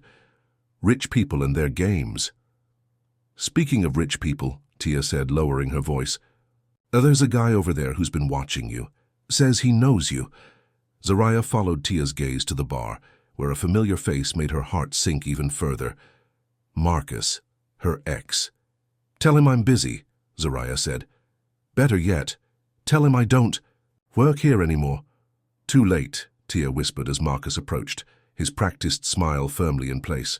Zariah, he said, as if they'd parted on good terms. You're looking well. What do you want, Marcus? Zariah asked, not bothering with pleasantries. He held up his hands in mock surrender. Just to talk. I saw the articles about you and Leo Marlowe. Quite a step up from me, I have to say. There's nothing between me and Leo Marlowe, Zariah said, firmly. I'm his son's caregiver. Right, Marcus said with a knowing smirk. Just like you were my assistant. Zariah felt sick. She'd met Marcus when he hired her to help organize events for his startup. Their relationship had evolved quickly, with Marcus showering her with attention and promises. It had ended just as quickly when she discovered he'd been using her to access her cousin's tech innovations, hoping to steal them for his own company. I have to get back to work, Zariah said, standing. Goodbye, Marcus. One more thing, he called after her. I talked to a reporter friend at Social Seattle yesterday, told her all about our time together. For a background, you understand. Zariah froze. What? Just helping her get the full picture of who Zariah Cole really is, Marcus said with a shrug. Don't worry, I left out the part about you trying to sue me. Very classy of me, I thought. I never tried to sue you, Zariah said through gritted teeth. I threatened to report you for trying to steal my cousin's work. Details, Marcus waved dismissively. Anyway, the article should be out tomorrow. Just thought you'd want to know. As he sauntered away, Zariah felt her carefully constructed world beginning to crumble. First Mara's warning about Family Day, now Marcus feeding lies to reporters. How much more could she handle before the Marlowes decided she wasn't worth our trouble? The rest of her shift passed in a blur. When she finally got home, Zariah collapsed on her sofa, too drained to even change out of her uniform. Her phone buzzed with a text from Leo. Jamie can't wait to show you his school on Friday. I'll pick you up at 9:30. Zariah stared at the message, Mara's words echoing in her mind. If you really care about Jamie, you'll find a reason not to attend. Maybe Mara was right. Maybe she was confusing Jamie by playing a role she had no right to claim. Maybe the kindest thing would be to step back, to let Jamie adjust to his new school without her complicating things. With a heavy heart, Zariah typed, I can't make it Friday. Something came up at work. I'm sorry. Leo's response was immediate. Jamie will be disappointed. Can you switch shifts? I'm happy to talk to your manager. The offer was tempting, but Zariah knew she needed to be strong. It's better this way. I don't want to confuse things. This is a family event, and I'm not family. This time, Leo's response took longer. You're important to Jamie, to both of us. But I understand if you need space. Yes, that was what she needed. Space to think, to sort out her feelings, to decide if she could continue this delicate dance with the Marlowes without someone getting hurt, especially herself. Friday morning dawned bright and clear. Zariah had barely slept, torn between her decision to skip family day and her desire to be there for Jamie. She'd taken the day off from the restaurant, unable to face customers after Marcus's revelation about the upcoming article. At 9 o'clock, her phone rang. It was Leo. I'm not calling to pressure you, he said when she answered. Just to let you know that Jamie made you something for today. He's devastated you can't come. Guilt twisted in Zariah's stomach. Leo, He drew a picture of all of us at his new school, Leo continued. He was so proud of it. Kept saying, Mama Z will love my new school. Please don't, Zariah whispered. You're making this harder. It is hard, Leo agreed, for all of us. Jamie doesn't understand why the person he's grown to love is suddenly not coming to one of the biggest days of his life. Mara came to see me, Zariah admitted. She said I'm confusing Jamie, that I should step back and let him adjust to his new school without me complicating things. There was a long pause. And you agreed with her? I don't know, Zariah said honestly. Maybe she's right. Maybe I've gotten too close, let things go too far. That's not your decision to make alone, Leo said, a hint of anger in his voice. Jamie and I get a say too, and we want you there. It's not that simple, Leo. There's going to be an article. Tomorrow. Something my ex is involved in. It won't be flattering. I don't care about that, Leo insisted. Whatever it says, we can handle it. Together. The word hung between them, heavy with meaning. Together. As if they were a unit, a team, a family. Westlake Academy, 10 o'clock, Leo said softly. Jamie will be looking for you. After he hung up, Zariah sat motionless, torn between what felt right and what felt safe.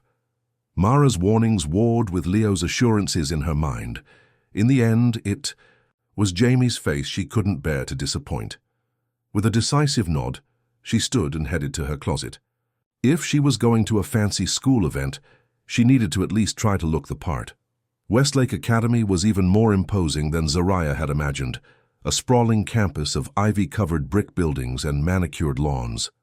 Luxury cars lined the circular driveway, disgorging families in expensive casual wear. Zariah smoothed down her simple blue dress, the nicest thing she owned, and took a deep breath. She was late, having taken an Uber after changing her mind. At the entrance, a woman in a tailored suit checked a tablet. Name, please? Zariah Cole, she said, anxiety bubbling in her stomach. I'm here for Jamie Marlow's family day. The woman frowned, scrolling through her list. I'm sorry, there's no Zariah Cole on the approved list for the Marlowe family. But only immediate family and approved guardians are permitted today, the woman explained, not unkindly. Security protocols. Could you check again, please? Zariah asked. Leo Marlowe is expecting me. I've already checked, Ms. Cole. You're not on the list. The woman's expression hardened slightly. I'm going to have to ask you to leave. Humiliation burned in Zariah's cheeks. Had Leo changed his mind, or was this Mara's doing? As she turned to go, a familiar voice called her name. Zariah, wait! Leo was striding toward her, his expression a mixture of relief and anger. Where have you been? We've been waiting. She's not on the approved list, Mr. Marlowe, the woman explained. That's impossible, Leo said. I personally added her name yesterday. The woman checked again, frowning. I'm sorry, sir. There must have been a mistake. The only names I have for Jamie are yourself and Ms. Winters. Leo's jaw tightened. Mara, he muttered. Then louder. Miss Cole is with me. I take full responsibility. The woman hesitated, then nodded. Of course, Mr. Marlowe. My apologies for the confusion. As they walked into the school, Leo placed a hand on the small of Zariah's back. I'm sorry about that. Mara must have removed your name from the list. Why would she do that? Zariah asked, though she already knew the answer. Because she's afraid, Leo said simply. Afraid of change, afraid of losing control, afraid of you. Me? What? Could she possibly fear from me? Leo stopped, turning to face her. That you'll make us happy. That you'll help us move forward instead of staying trapped in the past. That Jamie will love you as much as he loved Eliza. The honesty in his words made Zariah's heart race. Leo, Daddy, Mama Z. Jamie's voice cut through the moment. He was running toward them, his small face alight with joy. You came! Zariah knelt to hug him, her earlier doubts melting away. Of course I came. I wouldn't miss it. Aunt Mara said you weren't coming, Jamie told her, his arms tight around her neck. She said you were too busy. Zariah met Leo's gaze over Jamie's head. Well, I'm here now, and I can't wait to see your new school. Jamie grabbed both their hands, positioning himself between them. I want to show you everything. For the next hour, they followed Jamie from classroom to classroom, admiring artwork, meeting teachers, and watching demonstrations. Zariah was acutely aware of the curious glances from other parents, some merely interested, others openly judgmental. Mara was nowhere to be seen, which made Zariah both relieved and nervous. Surely she wouldn't miss Jamie's big day entirely. As they reached the music room, Jamie tugged on Zariah's hand. This is my favorite part. They have a piano like the one at home. The music teacher, a kind-faced woman named Miss Peterson, greeted them warmly. Jamie has been telling me all about his piano lessons, she said. Would you like to play something for your parents, Jamie? Parents. The word hung in the air, neither Leo nor Zariah correcting it. Jamie nodded eagerly, climbing onto the piano bench. With careful concentration, he played the simple melody Zariah had heard him practice at home. When he finished, the room burst into applause. Jamie beamed, scanning the crowd until he found Zariah. Did you like it, Mama Z? I loved it, Zariah said, her voice thick with emotion. You played beautifully. As they moved to the next activity, a sharp voice cut through the crowd. Jamie! There you are. Mara appeared, elegant in a cream suit, her smile fixed firmly in place. I've been looking everywhere for you. Her gaze landed on Zariah, hardening instantly. Ms. Cole, what a surprise to see you here. I thought you had to work today. My schedule cleared up, Zariah said evenly. How fortunate, Mara replied, her tone suggesting it was anything but. She turned to Leo. The headmaster would like a word with us about Jamie's scholarship fund. Can it wait? Leo asked. We're in the middle of the tour. I'm afraid not, Mara insisted. It's about the foundation's contribution. Leo sighed. Fine. Zariah, would you mind staying with Jamie? We won't be long. Of course, Zariah agreed, though she suspected Mara was merely trying to separate them. After they left, Jamie proudly showed Zariah the art room, where colorful paintings covered the walls. Look, Mama Z, I made that one. He pointed to a guide-step drawing of 3 stick figures, the same family portrait he'd created before, but with a yellow house added behind them. It's wonderful, Zariah said, kneeling beside him. Is that our house? Jamie nodded. It's our family. You and me and Daddy. A nearby mother raised her eyebrows, whispering something to her companion. Zariah felt her cheeks flush, but she kept her focus on Jamie. It's a beautiful family, she said softly. You're a very talented artist. Mrs. Collins said we could take our pictures home today, Jamie told her excitedly. I want to put it on the refrigerator next to my shark drawing. I think that's a perfect place for it, Zariah agreed. As they moved through the crowded hallway, Zariah noticed people glancing at their phones, then looking at her with renewed interest. A sick feeling settled in her stomach. Was the article about her and Marcus already out? Her suspicions were confirmed when a woman approached, her smile not reaching her eyes. You're Zariah Cole, aren't you? Jamie's caregiver. Yes, Zariah said cautiously. I just read the most interesting piece in Social Seattle, the woman continued. Something about your history with men of means. Zariah's heart sank. I'm sorry, we need to find Jamie's father. She took Jamie's hand, trying to move past the woman who called after them. It must be nice moving up from startup founders to actual billionaires. Jamie looked up at her, confused. What's that lady talking about, Mama Z? Nothing important, Zariah assured him, though her voice shook slightly. Let's go find your dad and Aunt Mara. They found Leo and Mara in deep conversation with an older man Zariah assumed was the headmaster. Leo's expression was thunderous, while Mara looked smugly satisfied. Leo, Zariah called, approaching hesitantly. I think we should go. Leo looked up, his face softening when he saw her and Jamie. What's wrong? The article's out, Zariah said quietly. People are talking. Understanding dawned in Leo's eyes. Headmaster Phillips, if you'll excuse us. Family emergency. Of course, the older man said, though he eyed Zariah with barely concealed curiosity.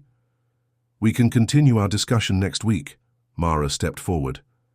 Leo, we haven't finished discussing the Foundation's contribution. Later, Mara, Leo said firmly. Right now we're leaving. He took Jamie's other hand, so the boy was once again between them. As they walked toward the exit, whispers followed them. Zariah kept her gaze straight ahead, ignoring the curious stares and the sounds of people tapping on their phones. Outside, Leo's driver was waiting with the car. As they settled Jamie inside, Leo turned to Zariah. I'm sorry about this. I should have anticipated something like this happening. It's not your fault, Zariah said. It's mine. I should never have come. Don't say that, Leo insisted. Jamie was thrilled to have you here, so was I. But at what cost? Zariah asked. Now everyone's talking, the article is out there. Jamie's school, your reputation. I don't care about any of that, Leo interrupted. The only opinions that matter to me are Jamie's and yours. Before Zariah could respond, Mara appeared beside them, her face tight with anger. Are you happy now? The entire school is buzzing about Leo Marlowe's waitress girlfriend. The headmaster was mortified. That's enough, Mara, Leo warned. No, it's not, Mara snapped. I tried to warn you both. This arrangement is inappropriate and damaging. Jamie is confused, calling her Mama Z in front of everyone. Do you have any idea how that looks? I don't care how it looks, Leo said firmly. I care about how it feels, and it feels right. Mara laughed bitterly. Feels right? Leo, she's using you, using Jamie. Can't you see that? First it was working for you, then it was family outings, and now she's playing mother to Eliza's son. What's next? Moving into Eliza's house, wearing her clothes, taking over her foundation. Stop it, Zariah said, finding her voice at last. I've never tried to replace Eliza. I would never do that. Wouldn't you? Mara challenged. You've already taken her place in Jamie's heart. He's calling you mother now. I didn't ask for that, Zariah insisted. It just happened. Things don't just happen, Mara mimicked Zariah's words from their coffee shop conversation. You've been planning this from the beginning. The sweet, innocent waitress who melts the billionaire's heart. It's straight out of a bad movie. Leo stepped between them. That's enough, Mara. You're upset and you're not thinking clearly. I'm thinking more clearly than you are, Mara retorted. Have you even read the article about her history with her last boyfriend, how she tried to sue him when things ended? That's a lie, Zariah said, her voice shaking. Marcus is the one who— Save it, Mara interrupted. The pattern is clear. You target vulnerable men with resources, ingratiate yourself, and then try to cash in. Leo's expression hardened. I think you should leave, Mara. Me? I'm family, Leo. She's the outsider. Not anymore, Leo said quietly. Zariah is part of our lives now. If you can't accept that, then you need to take a step back. Mara's face flushed with anger. You can't be serious. You're choosing this waitress over your wife's family, over everything Eliza built. I'm choosing happiness, Leo corrected. For Jamie and for myself. Something Eliza would have wanted for us. Don't you dare speak for my sister, Mara hissed. Eliza would be horrified by this circus you've created. With that, she turned and stormed away, leaving Leo and Zariah standing in stunned silence. I'm sorry about that, Leo finally said. Mara is protective of Eliza's memory. She's right about one thing, Zariah said softly. I am an outsider. I don't belong in your world, Leo. That's not true, Leo insisted, taking her hands in his. You belong with us, with Jamie, with me. The raw honesty in his voice made Zariah's heart ache. Leo, no, listen to me, he continued. I know this is complicated, I know the timing is all wrong, but what I feel for you is real, Zariah, and I hope, you feel something too. Zariah couldn't deny it any longer. I do, she whispered. But I'm scared, Leo. Scared of what people will say, of how it will affect Jamie. Scared of not measuring up to the memory of Eliza. You don't have to measure up to anyone, Leo said, his hands tightening around hers. You just have to be you, the kind, beautiful woman who showed my son how to laugh again. The woman who reminded me that life goes on, even after loss. From inside the car, Jamie tapped on the window, his small face curious. Are we going home? Now? Home. Such a simple word, yet so complicated for Zariah. Where was home anymore? Her empty apartment, or the place where her heart lived, with Leo and Jamie. Yes, buddy, Leo called back. We're going home. He turned to Zariah. All of us. In that moment, with Leo's eyes on hers and Jamie's face pressed against the car window, Zariah made her choice. Okay, she said. Let's go home. The drive back to the Marlowe estate was quiet, Jamie napping between them in the back seat. Zariah stared out the window, her mind racing. Had she made the right decision? Was she strong enough to face the scrutiny and judgment that came with being part of Leo's world? You're thinking too hard, Leo said softly, careful not to wake. Jamie, there's a lot to think about, Zariah replied. What happened today at the school, it's just the beginning, isn't it? Leo nodded. People will talk, some will be cruel, but it doesn't matter what they say. It matters to Jamie, Zariah pointed out. He's going to hear things, Leo, about me, about us. Then we'll be honest with him, Leo said simply. In a way he can understand. We'll tell him that sometimes adults fall in love, and that it's a good thing, not something to hide or be ashamed. Of love. He'd said the word so easily, so naturally. Was that what this was? This warm, terrifying feeling that had been growing inside her for weeks. Before Zariah could respond, Leo's phone rang. He glanced at the screen and frowned. It's Martin. I should take this. Zariah nodded, watching as Leo answered. His expression grew increasingly grim as he listened. When? He asked. How bad is it? After a few more tense exchanges, he hung up. The article, he explained. It's worse than we thought. They're calling you a serial gold digger with a pattern of climbing. There are quotes from Marcus claiming you tried to blackmail him when your relationship ended. Zariah felt sick. That's not true, any of it. I know, Leo assured her, but the damage is done. It's spreading all over social media. What do we do? Leo's jaw set in determination. We fight back. I have resources, Zariah. Legal teams, PR, experts. We can challenge every lie, demand retractions. Won't that just make it worse, draw more attention to it? Maybe in the short term, Leo admitted, but I won't let them destroy your reputation with lies. Not when... He broke off, glancing at Jamie's sleeping form. Not when what? Zariah prompted. Leo met her gaze, his eyes intense. Not when I'm falling in love with you. The words hung between them, honest and vulnerable. Zariah felt tears prick her eyes. Leo, you don't have to say anything, he assured her quickly. I know it's too soon, too complicated. I just needed you to know where I stand. Whatever comes next, we face it together. Together. The word that had frightened her before now felt like a promise, a shelter against the storm brewing around them. When they arrived at the Marlowe estate, Mrs. Garcia was waiting, her usually, warm face tight with concern. Mr. Leo, Ms. Winters has been calling non-stop.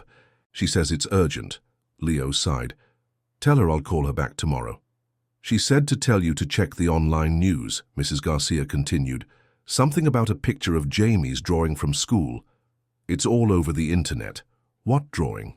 Leo asked, his body tensing. Zariah felt a chill run through her. Jamie's family portrait, the one he showed me in the art room. Leo pulled out his phone and quickly searched online. His face darkened as he found what he was looking for. Someone took a photo of Jamie's drawing and posted it with the caption, "Marlowe heir already calling the gold digger mommy." Zariah's heart sank. Poor Jamie. His innocent artwork had been twisted into something ugly. "I need to see how bad this is," Leo said grimly. "Mrs. Garcia, can you put Jamie down for his nap? We'll be in my office." Once Jamie was settled with Mrs. Garcia, Leo led Zariah to his office, a large room with floor-to-ceiling windows overlooking the garden. He sat at his desk and pulled up several news sites on his computer. "It's everywhere," he said, scrolling through the headlines. "The drawing, the article about you and Marcus, photos from the aquarium. They're building a narrative." Zariah leaned over his shoulder, her stomach churning as she read the cruel comments beneath the articles.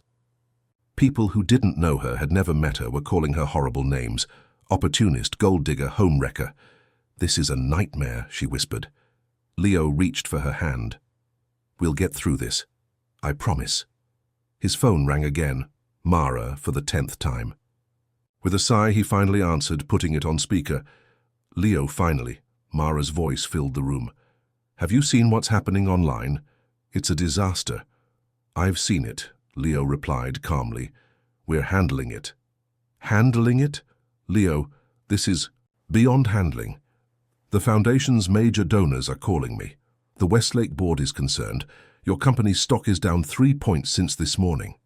"It'll recover," Leo said dismissively. "That's not the point," Mara snapped.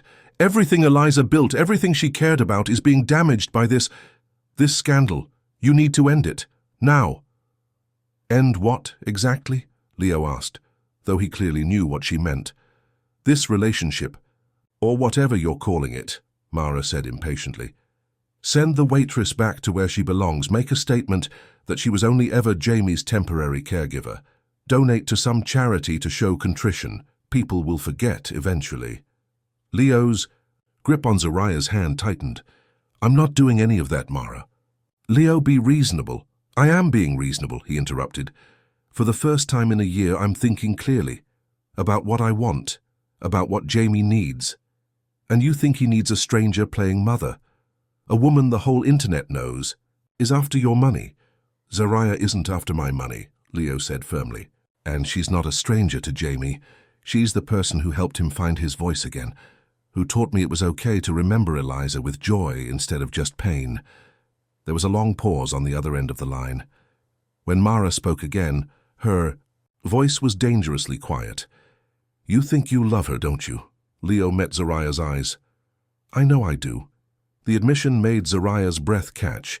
Even after what he'd said in the car, hearing him declare it so confidently, so publicly, was overwhelming. "Then you're a bigger fool than I thought," Mara said coldly. "Love doesn't fix this, Leo. It doesn't erase the damage to your reputation, to the Foundation, to Jamie's future." "I disagree," Leo replied. "Love is exactly what fixes this. Not hiding it, not apologizing for it, but embracing it openly and honestly." "What are you saying?" "I'm saying I'm done letting fear dictate my choices," Leo declared. "I lost Eliza and it nearly destroyed me. I'm not going to lose Zariah too, just because it might make some donors uncomfortable or cause a temporary dip in stock prices." "You're not thinking clearly," Mara insisted. "This woman has clouded your judgment." "Actually, she's cleared it," Leo countered. "For the first time since Eliza died, I can see a future again, a happy one. And I'm not going to let you or anyone else take that away." With that, he ended the call, turning to face Zariah fully. "I meant every word," he said softly. Zariah's eyes filled with tears. "I know you did. That's what scares me." "Why?" "Because what if Mara's right? What if I'm destroying everything you've built? Your company, the Foundation, Jamie's future?" "None of that matters without happiness," Leo interrupted. "Without love. Eliza taught me that. She would never want Jamie and me to live half-lives just to protect her legacy." Zariah wanted desperately to believe him, but doubt still lingered. "What about Jamie? How do we protect him from all this ugliness?" "By showing him that love is stronger than hate," Leo said simply. "That honesty matters more than appearances. That real family stands together no matter what." As if summoned by their conversation, a small voice called from the doorway. "Daddy? Mama Z?" Jamie stood there in his rumpled clothes, having clearly escaped Mrs. Garcia's supervision. His eyes were sleepy, his stuffed shark clutched in his arms. "Hey, buddy," Leo said, his voice softening. "I thought you were taking a nap." "I heard talking," Jamie explained, padding into the room. "Are you and Mama Z fighting like you and Aunt Mara?" "No, sweetheart," Zariah assured him, kneeling to his level. "We're just talking about grown-up things." Jamie climbed onto her lap, settling against her chest with complete trust. "Is Aunt Mara mad about my drawing?" Leo and Zariah exchanged alarmed glances. "What do you mean, Jamie?" Leo asked carefully. "I heard Mrs. Garcia talking on the phone," Jamie said. "She said my drawing made problems, but I drew our family. That's what the teacher said to draw." Zariah hugged him close, her heart breaking for his confusion. "Your drawing is beautiful, Jamie. Perfect, just the way it is." "Then why is everyone mad?" Leo joined them on the floor, creating a circle of warmth around Jamie. "Some people don't understand our family yet," he explained gently. "They're confused because it's different from what they expected." "Because Mommy's in heaven?" Jamie asked. "Partly," Leo acknowledged, "and partly because they don't know Zariah like we do. They don't see how special she is." Jamie nodded seriously. "She knows Mommy's song, and she makes good pancakes, and she doesn't mind when I put too much syrup." Zariah laughed softly, tears blurring her vision. "That's right. Is Zariah going to live with us now?" Jamie asked suddenly, looking at his father. "Like a real mommy?" The question hung in the air, heavy with meaning. Leo's eyes met Zariah's over Jamie's head, giving her the space to answer. "Jamie," Zariah said carefully, "I care about you very much. And your daddy too, but I'm not trying to replace your mommy. No one could ever do that." "I know," Jamie said with the simple clarity of childhood. "Mommy is mommy. Your Mama Z. It's different." Out of the mouths of babes, Zariah thought. If only the rest of the world could see things as clearly as this 4-year-old boy. "Would you like it if Zariah spent more time with us?" Leo asked his son. "Maybe even lived here someday." Jamie's face lit up. "Yes, she could have the blue room next to mine, and we could have pancakes every day." "Maybe not every day," Zariah laughed, ruffling his hair. "But I'd like to spend more time with you too." As Jamie chatted excitedly about all the things they could do together, Zariah caught Leo's gaze. There was a question in his eyes, a hope that matched the tentative one growing in her own heart. Later, after they'd settled Jamie with a movie in the den, Leo led Zariah to the garden. The late afternoon sun cast long shadows across the lawn, and a gentle breeze stirred the flowers in Eliza's greenhouse. "I meant what I said to Jamie," Leo told her, taking her hands in his. "I want you in our lives, Zariah, not just as Jamie's caregiver, but as a partner. My partner, even with all the drama, the articles, the gossip, Mara's disapproval. Especially with all that," Leo said firmly. "This is the first real test of what we could be together, and I like how we're facing it, as a team." Zariah took a deep breath. "There's something I need to tell you about Marcus and that article. You don't have to explain." "I want to," Zariah insisted. "No more secrets between us." She told him everything. How Marcus had hired her as an assistant for his startup, how their relationship had developed, and how it had ended when she discovered he was trying to steal her cousin's software designs. "He threatened to ruin my reputation if I reported him," Zariah explained. "I was young and scared, so I just walked away. Never thought he'd come back into my life like this." Leo listened without interrupting, his expression growing darker. When she finished, he pulled her close. "I'm so sorry you went through that. And I'm sorry he's trying to hurt you again. The worst part is some of what Mara said is true," Zariah admitted. "I am an outsider in your world. I don't know about foundations and galas and prep schools. What if I'm not what Jamie needs in the long run?" "You're exactly what Jamie needs," Leo assured her. "What we both need. The rest, the social stuff, the business world, that's just window dressing. It can be learned. What can't be taught is the way you love." Zariah felt tears spring to her eyes. "I do love him, Leo, so much it scares me." "And me?" Leo asked softly. "Do I scare you too?" Zariah looked up at him, at this man who had crashed into her life with an impossible question in a restaurant and somehow become the center of her world. "Yes," she whispered. "Because I love you too. And that makes all of this terrifyingly real. Leo's face transformed with joy. Slowly, giving her time to pull away if she wanted, he leaned down and kissed her. It was gentle at first, then deeper as Zariah wound her arms around his neck, letting herself fall fully into the moment.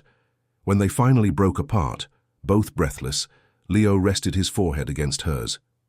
"Stay," he said simply. "Not just today. Stay with us. What about the articles, the gossip? We'll face it together," Leo promised, "starting tonight." "What happens tonight?" "The Foundation Gala," Leo explained. "The event Mara's been planning for months. Everyone who's anyone in Seattle will be there." Zariah pulled back slightly. "You want me to go to a gala? Tonight? After everything that's happened today?" Leo nodded. "It's time to stop hiding, to stop letting others define what we are. If we're going to do this, really do this, then we need to face the world head-on." Fear and exhilaration warred within Zariah. "I don't have anything to wear to a gala," Leo smiled. "That, at least, is an easy problem to solve." 3 hours later, Zariah stood in front of a mirror in one of the Marlowe mansion's many guest rooms, hardly recognizing herself. The midnight blue gown Leo had somehow procured on short notice fit her perfectly, flowing elegantly to the floor. Her hair was arranged in soft waves, thanks to a stylist who had arrived shortly after their conversation in the garden. "You look beautiful," Leo said from the doorway, handsome in his tuxedo. "I feel like Cinderella," Zariah admitted, "except I'm terrified of what happens at midnight."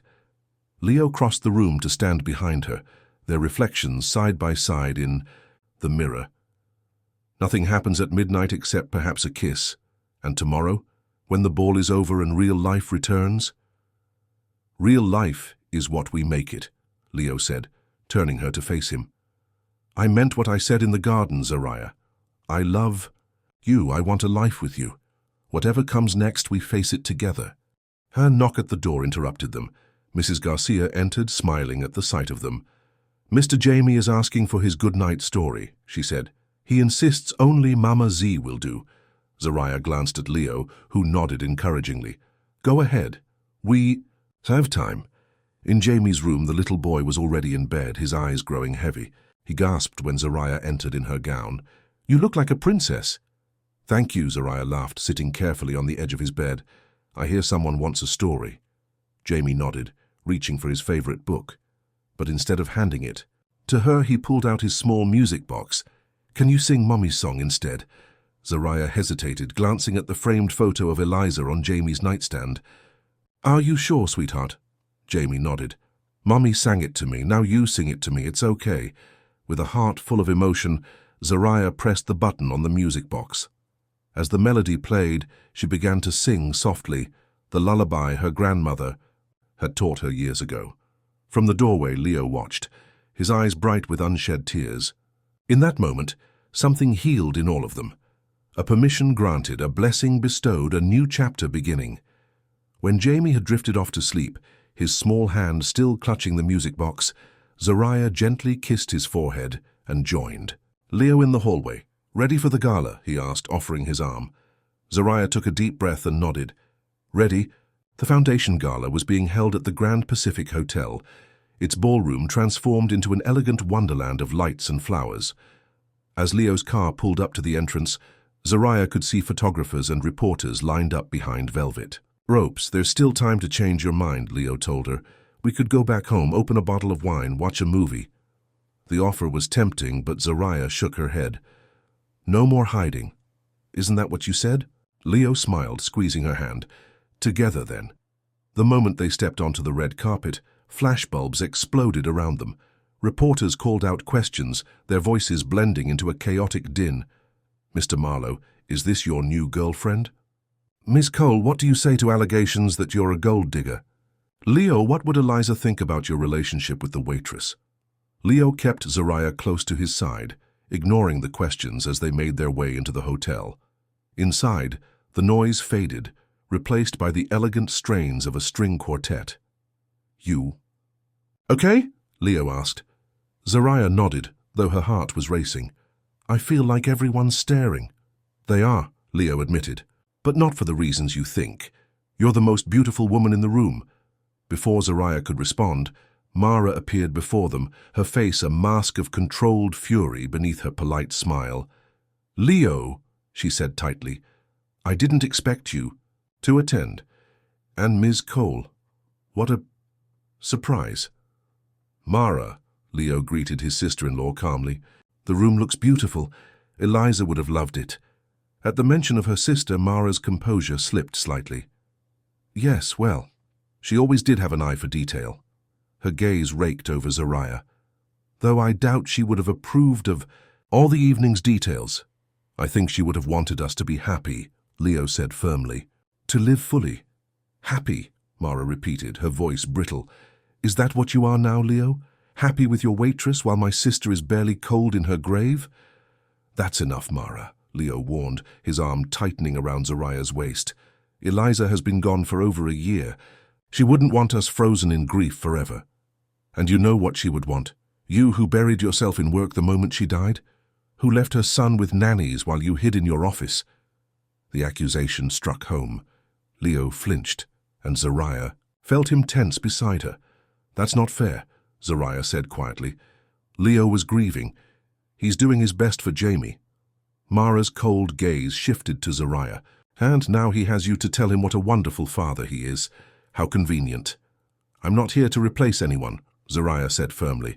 "Not Eliza as Jamie's mother, and certainly not you as the keeper of her memory. But I do love Leo and Jamie, and I'm not going to apologize for that." A small crowd had gathered around them, watching the confrontation with undisguised interest. Zariah could hear whispers, see phones raised to capture the moment. "This is neither the time nor the place for this discussion," Leo said, his voice low but firm. "We're here to support the foundation, to honor Eliza's work." "Honor?"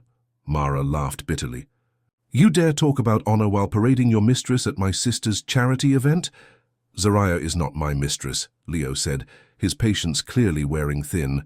"She's the woman I love, the woman who helped Jamie when no one else could reach him, the woman who taught me it was possible to live again after loss."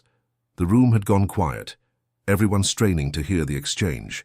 Zariah felt dozens of eyes on her, judging, speculating, waiting for her to crumble under the pressure. Instead, she found her voice. "I never knew Eliza," she said, addressing Mara directly.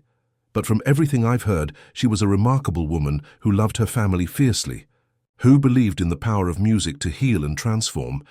I would never presume to take her place in Jamie's heart or in Leo's memories." She took a deep breath, aware of the crowd hanging on her every word. "But I do know what it's like to lose someone, to feel like a part of you is missing. And I know that healing doesn't mean forgetting, it means finding a way forward while carrying the love with you." Mara's expression flickered, something vulnerable breaking through her anger for just a moment. "You know nothing about my sister." "I know she would want Jamie to be happy," Zariah said gently. "To laugh and play and feel safe.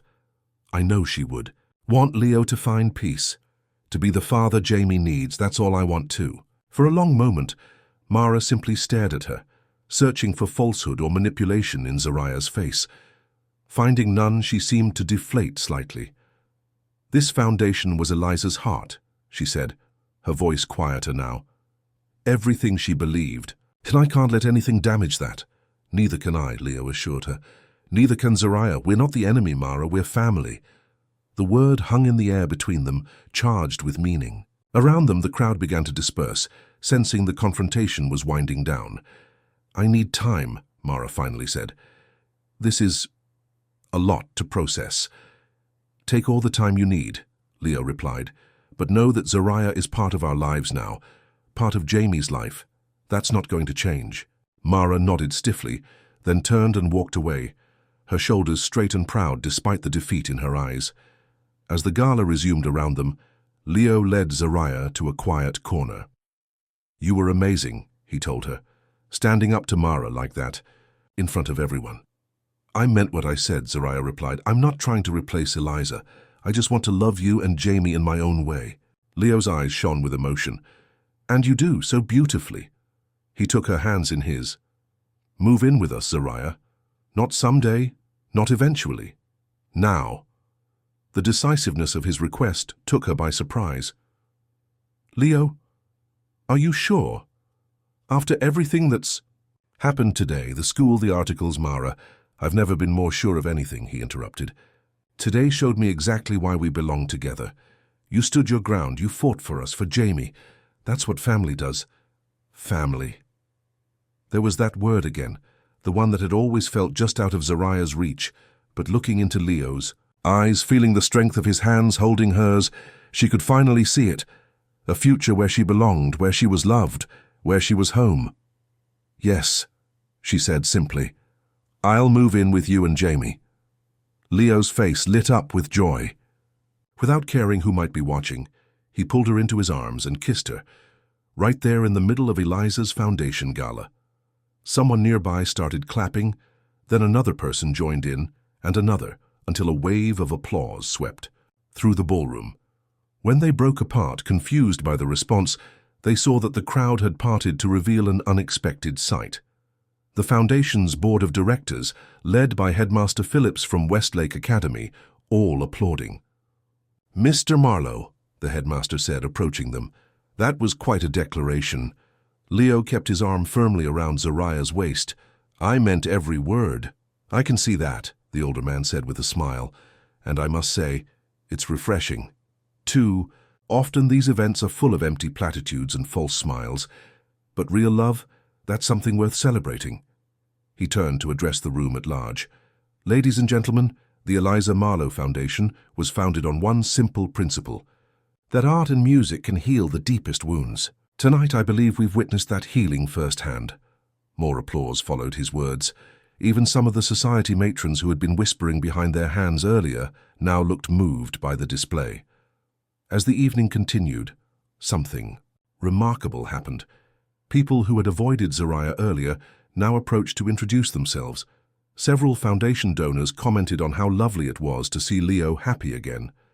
Even a few reporters who had shouted hostile questions outside now asked for official statements about their relationship, their tone markedly more respectful. I don't understand, Zariah whispered to Leo as they swayed together on the dance floor. Why the sudden change? People respond to authenticity, Leo explained. To love that doesn't hide or apologize. Besides, he added with a smile, you've got a powerful advocate in Headmaster Phillips. His endorsement means something in this crowd. And Mara? Leo glanced across the room to where Mara stood, watching them with an unreadable expression. She'll come around eventually. She loves Jamie too much to stay away. As the night drew to a close, Zariah felt a strange sense of peace settle over her. The road ahead wouldn't be easy. There would still be gossip, still be adjustments, still be moments when Eliza's absence was felt keenly. But for the first time, Zariah believed they could navigate it all together. In the car ride home, Leo received a text that made him smile. Jamie's still awake, he told Zariah. Mrs. Garcia says he refuses to sleep until we're home. Both of us? Zariah asked. Both of us, Leo confirmed. He's very insistent that Mama Z tuck him in. Mama Z. The nickname that had once terrified her now filled Zariah with warmth. She wasn't trying to replace Jamie's mother. She was simply becoming something new, something different, something equally precious. When they arrived home, and it truly felt like home now, Jamie was waiting in the foyer in his pajamas, fighting sleep, but determined to see them. "Oh, you look like a princess still," he told Zariah sleepily as she knelt to hug him. "Did you dance with Daddy?" "I did," Zariah confirmed. "He's a very good dancer." "Like me," Jamie said confidently, though Zariah had never seen him dance. "Will you tuck me in again and play Mommy's song?" Zariah glanced at Leo, who nodded encouragingly. "Of course, sweetheart." As she followed Jamie upstairs, Leo's voice stopped her. "Zariah?" She turned, finding him watching them with an expression of such love it made her heart skip. "Yes?" "Welcome home." Two simple words, but they contained everything: acceptance, belonging, family. Zariah smiled, feeling something settle into place. Inside her, a piece she hadn't known was missing until now. "It's good to be home," she replied, and meant it with all her heart. 1 month later, Zariah sat on a blanket in the Marlowe garden, watching as Leo and Jamie kicked a soccer ball across. The lawn. The autumn air was crisp, leaves falling in golden swirls around them. Moving in had been surprisingly easy. Her small apartment had contained few possessions worth keeping, and Leo had insisted on giving her an entire wing of the house to decorate, as she pleased. "Make it ours," he'd said, "not just mine." The online gossip had faded, as these things always do, replaced by newer scandals about other celebrities. Leo's PR team had helped, issuing a simple statement confirming their relationship and requesting privacy. Most importantly, Leo had given an exclusive interview to the Foundation's newsletter, explaining how Zariah had helped Jamie emerge from his grief, a story that had been picked up by mainstream media and reframed the narrative entirely. Even Mara had begun to thaw, if only slightly. She still kept her distance from Zariah, but she'd started visiting Jamie again, bringing books and taking him to his piano lessons without commentary about Zariah's presence in the house. "Mama Z," Jamie called, running toward her with the ball. "Watch me kick it far." Zariah cheered as he sent the ball sailing across the grass right into the flower bed. "Great job, buddy. Maybe a little less power next time." Leo jogged over, breathless and laughing. "He's got quite a leg on him. Future soccer star, I think." "Definitely," Zariah agreed, making room for him on the blanket. Leo settled beside her, his hand finding hers automatically. "Happy?" Zariah looked at him, at his kind eyes, his smile that came so much more easily now, the way he watched Jamie with undisguised love and pride. "Very," she assured him. "Though I still can't believe all this is real sometimes." "It's real," Leo said, squeezing her hand. "And it's just the beginning." As Jamie raced back to retrieve the ball, something caught Zariah's eye, a flash of metal in his small hand. "What's that Jamie has?" she asked. Leo's expression turned mysterious. "Why don't you ask him?" "Jamie," Zariah called. "What have you got there, sweetie?" Jamie came running over, his face alight with excitement. In his hand was the tiny music box, the one that played his mother's lullaby. But there was something different about it, a small ribbon tied around it. "Daddy said I could give it to you," Jamie explained, holding it out proudly. "It's a special present." Confused, Zariah took the music box, carefully untying the ribbon. As it fell away, she gasped. There, nestled against the polished wood, was a diamond ring, elegant, not too flashy, exactly the kind she would have chosen herself. "Leo," she breathed, looking up to find him watching her intently. "Open it," he urged gently. "Play the song." With trembling fingers, Zariah pressed the button. The familiar lullaby began to play, but then it shifted, transitioning into a new melody that twined with the original, complementing it, enhancing it, creating something entirely new and beautiful. "I had it recomposed," Leo explained, his voice thick with emotion. "The original melody is still there, Eliza's song for Jamie, but now there's a second part, your part." Tears filled Zariah's eyes as the two melodies danced together, separate but harmonious. It was perfect, a musical representation of their unconventional family. "The ring was my grandmother's," Leo continued, taking it from the music box. "But the setting is new, like our beginning." Jamie watched them with wide eyes. "Are you going to ask her, Daddy, like we practiced?" Leo smiled at his son, then turned to Zariah, his expression growing serious. "I had a whole speech planned, about second chances and unexpected blessings, about how you walked into our lives that night at the restaurant and somehow became the missing piece we didn't know we needed." He took her hand, the ring poised at her fingertip. "But the truth is simpler than that. I love you, Zariah Cole. Jamie loves you. We want you to be part of our family officially, permanently, completely." "Say yes, Mama Z," Jamie urged, bouncing on his toes. "Then we can be a real family forever." Zariah laughed through her tears. "Is that your proposal? Say yes, Mama Z?" Leo grinned. "It works for me. What do you say? Will you marry me? Will you be his mother, not replacing Eliza, but creating something new with us?" The dual melodies of the music box played on, filling the garden with their sweet harmony. Zariah looked from Leo to Jamie and back again. These two people who had crashed into her life and changed everything. "Yes," she said simply. "Yes to all of it. To being your wife," she told Leo, then turned to Jamie, "and to being your mama." Z, for always. Leo slid the ring onto her finger, then pulled her close for a kiss that promised forever. Jamie threw himself into their embrace, creating a circle of arms and love and belonging. Later that evening, as Jamie slept soundly upstairs, Leo and Zariah stood in the music room, the room that had once been too painful for Leo to enter. The piano's cover was open now, the dust long gone from its gleaming surface. "I've been thinking," Leo said, running his fingers lightly over the keys. "Maybe it's time for this room to have music again." Zariah nodded. "I think Eliza would like that." "Jamie's getting better every day," Leo continued, "but I thought maybe—" He hesitated, then forged ahead. "Maybe you might want lessons too? You have such a beautiful voice when you sing Jamie's lullaby." The suggestion touched Zariah deeply. "I'd like that. Not to replace Eliza's music, but to add to it.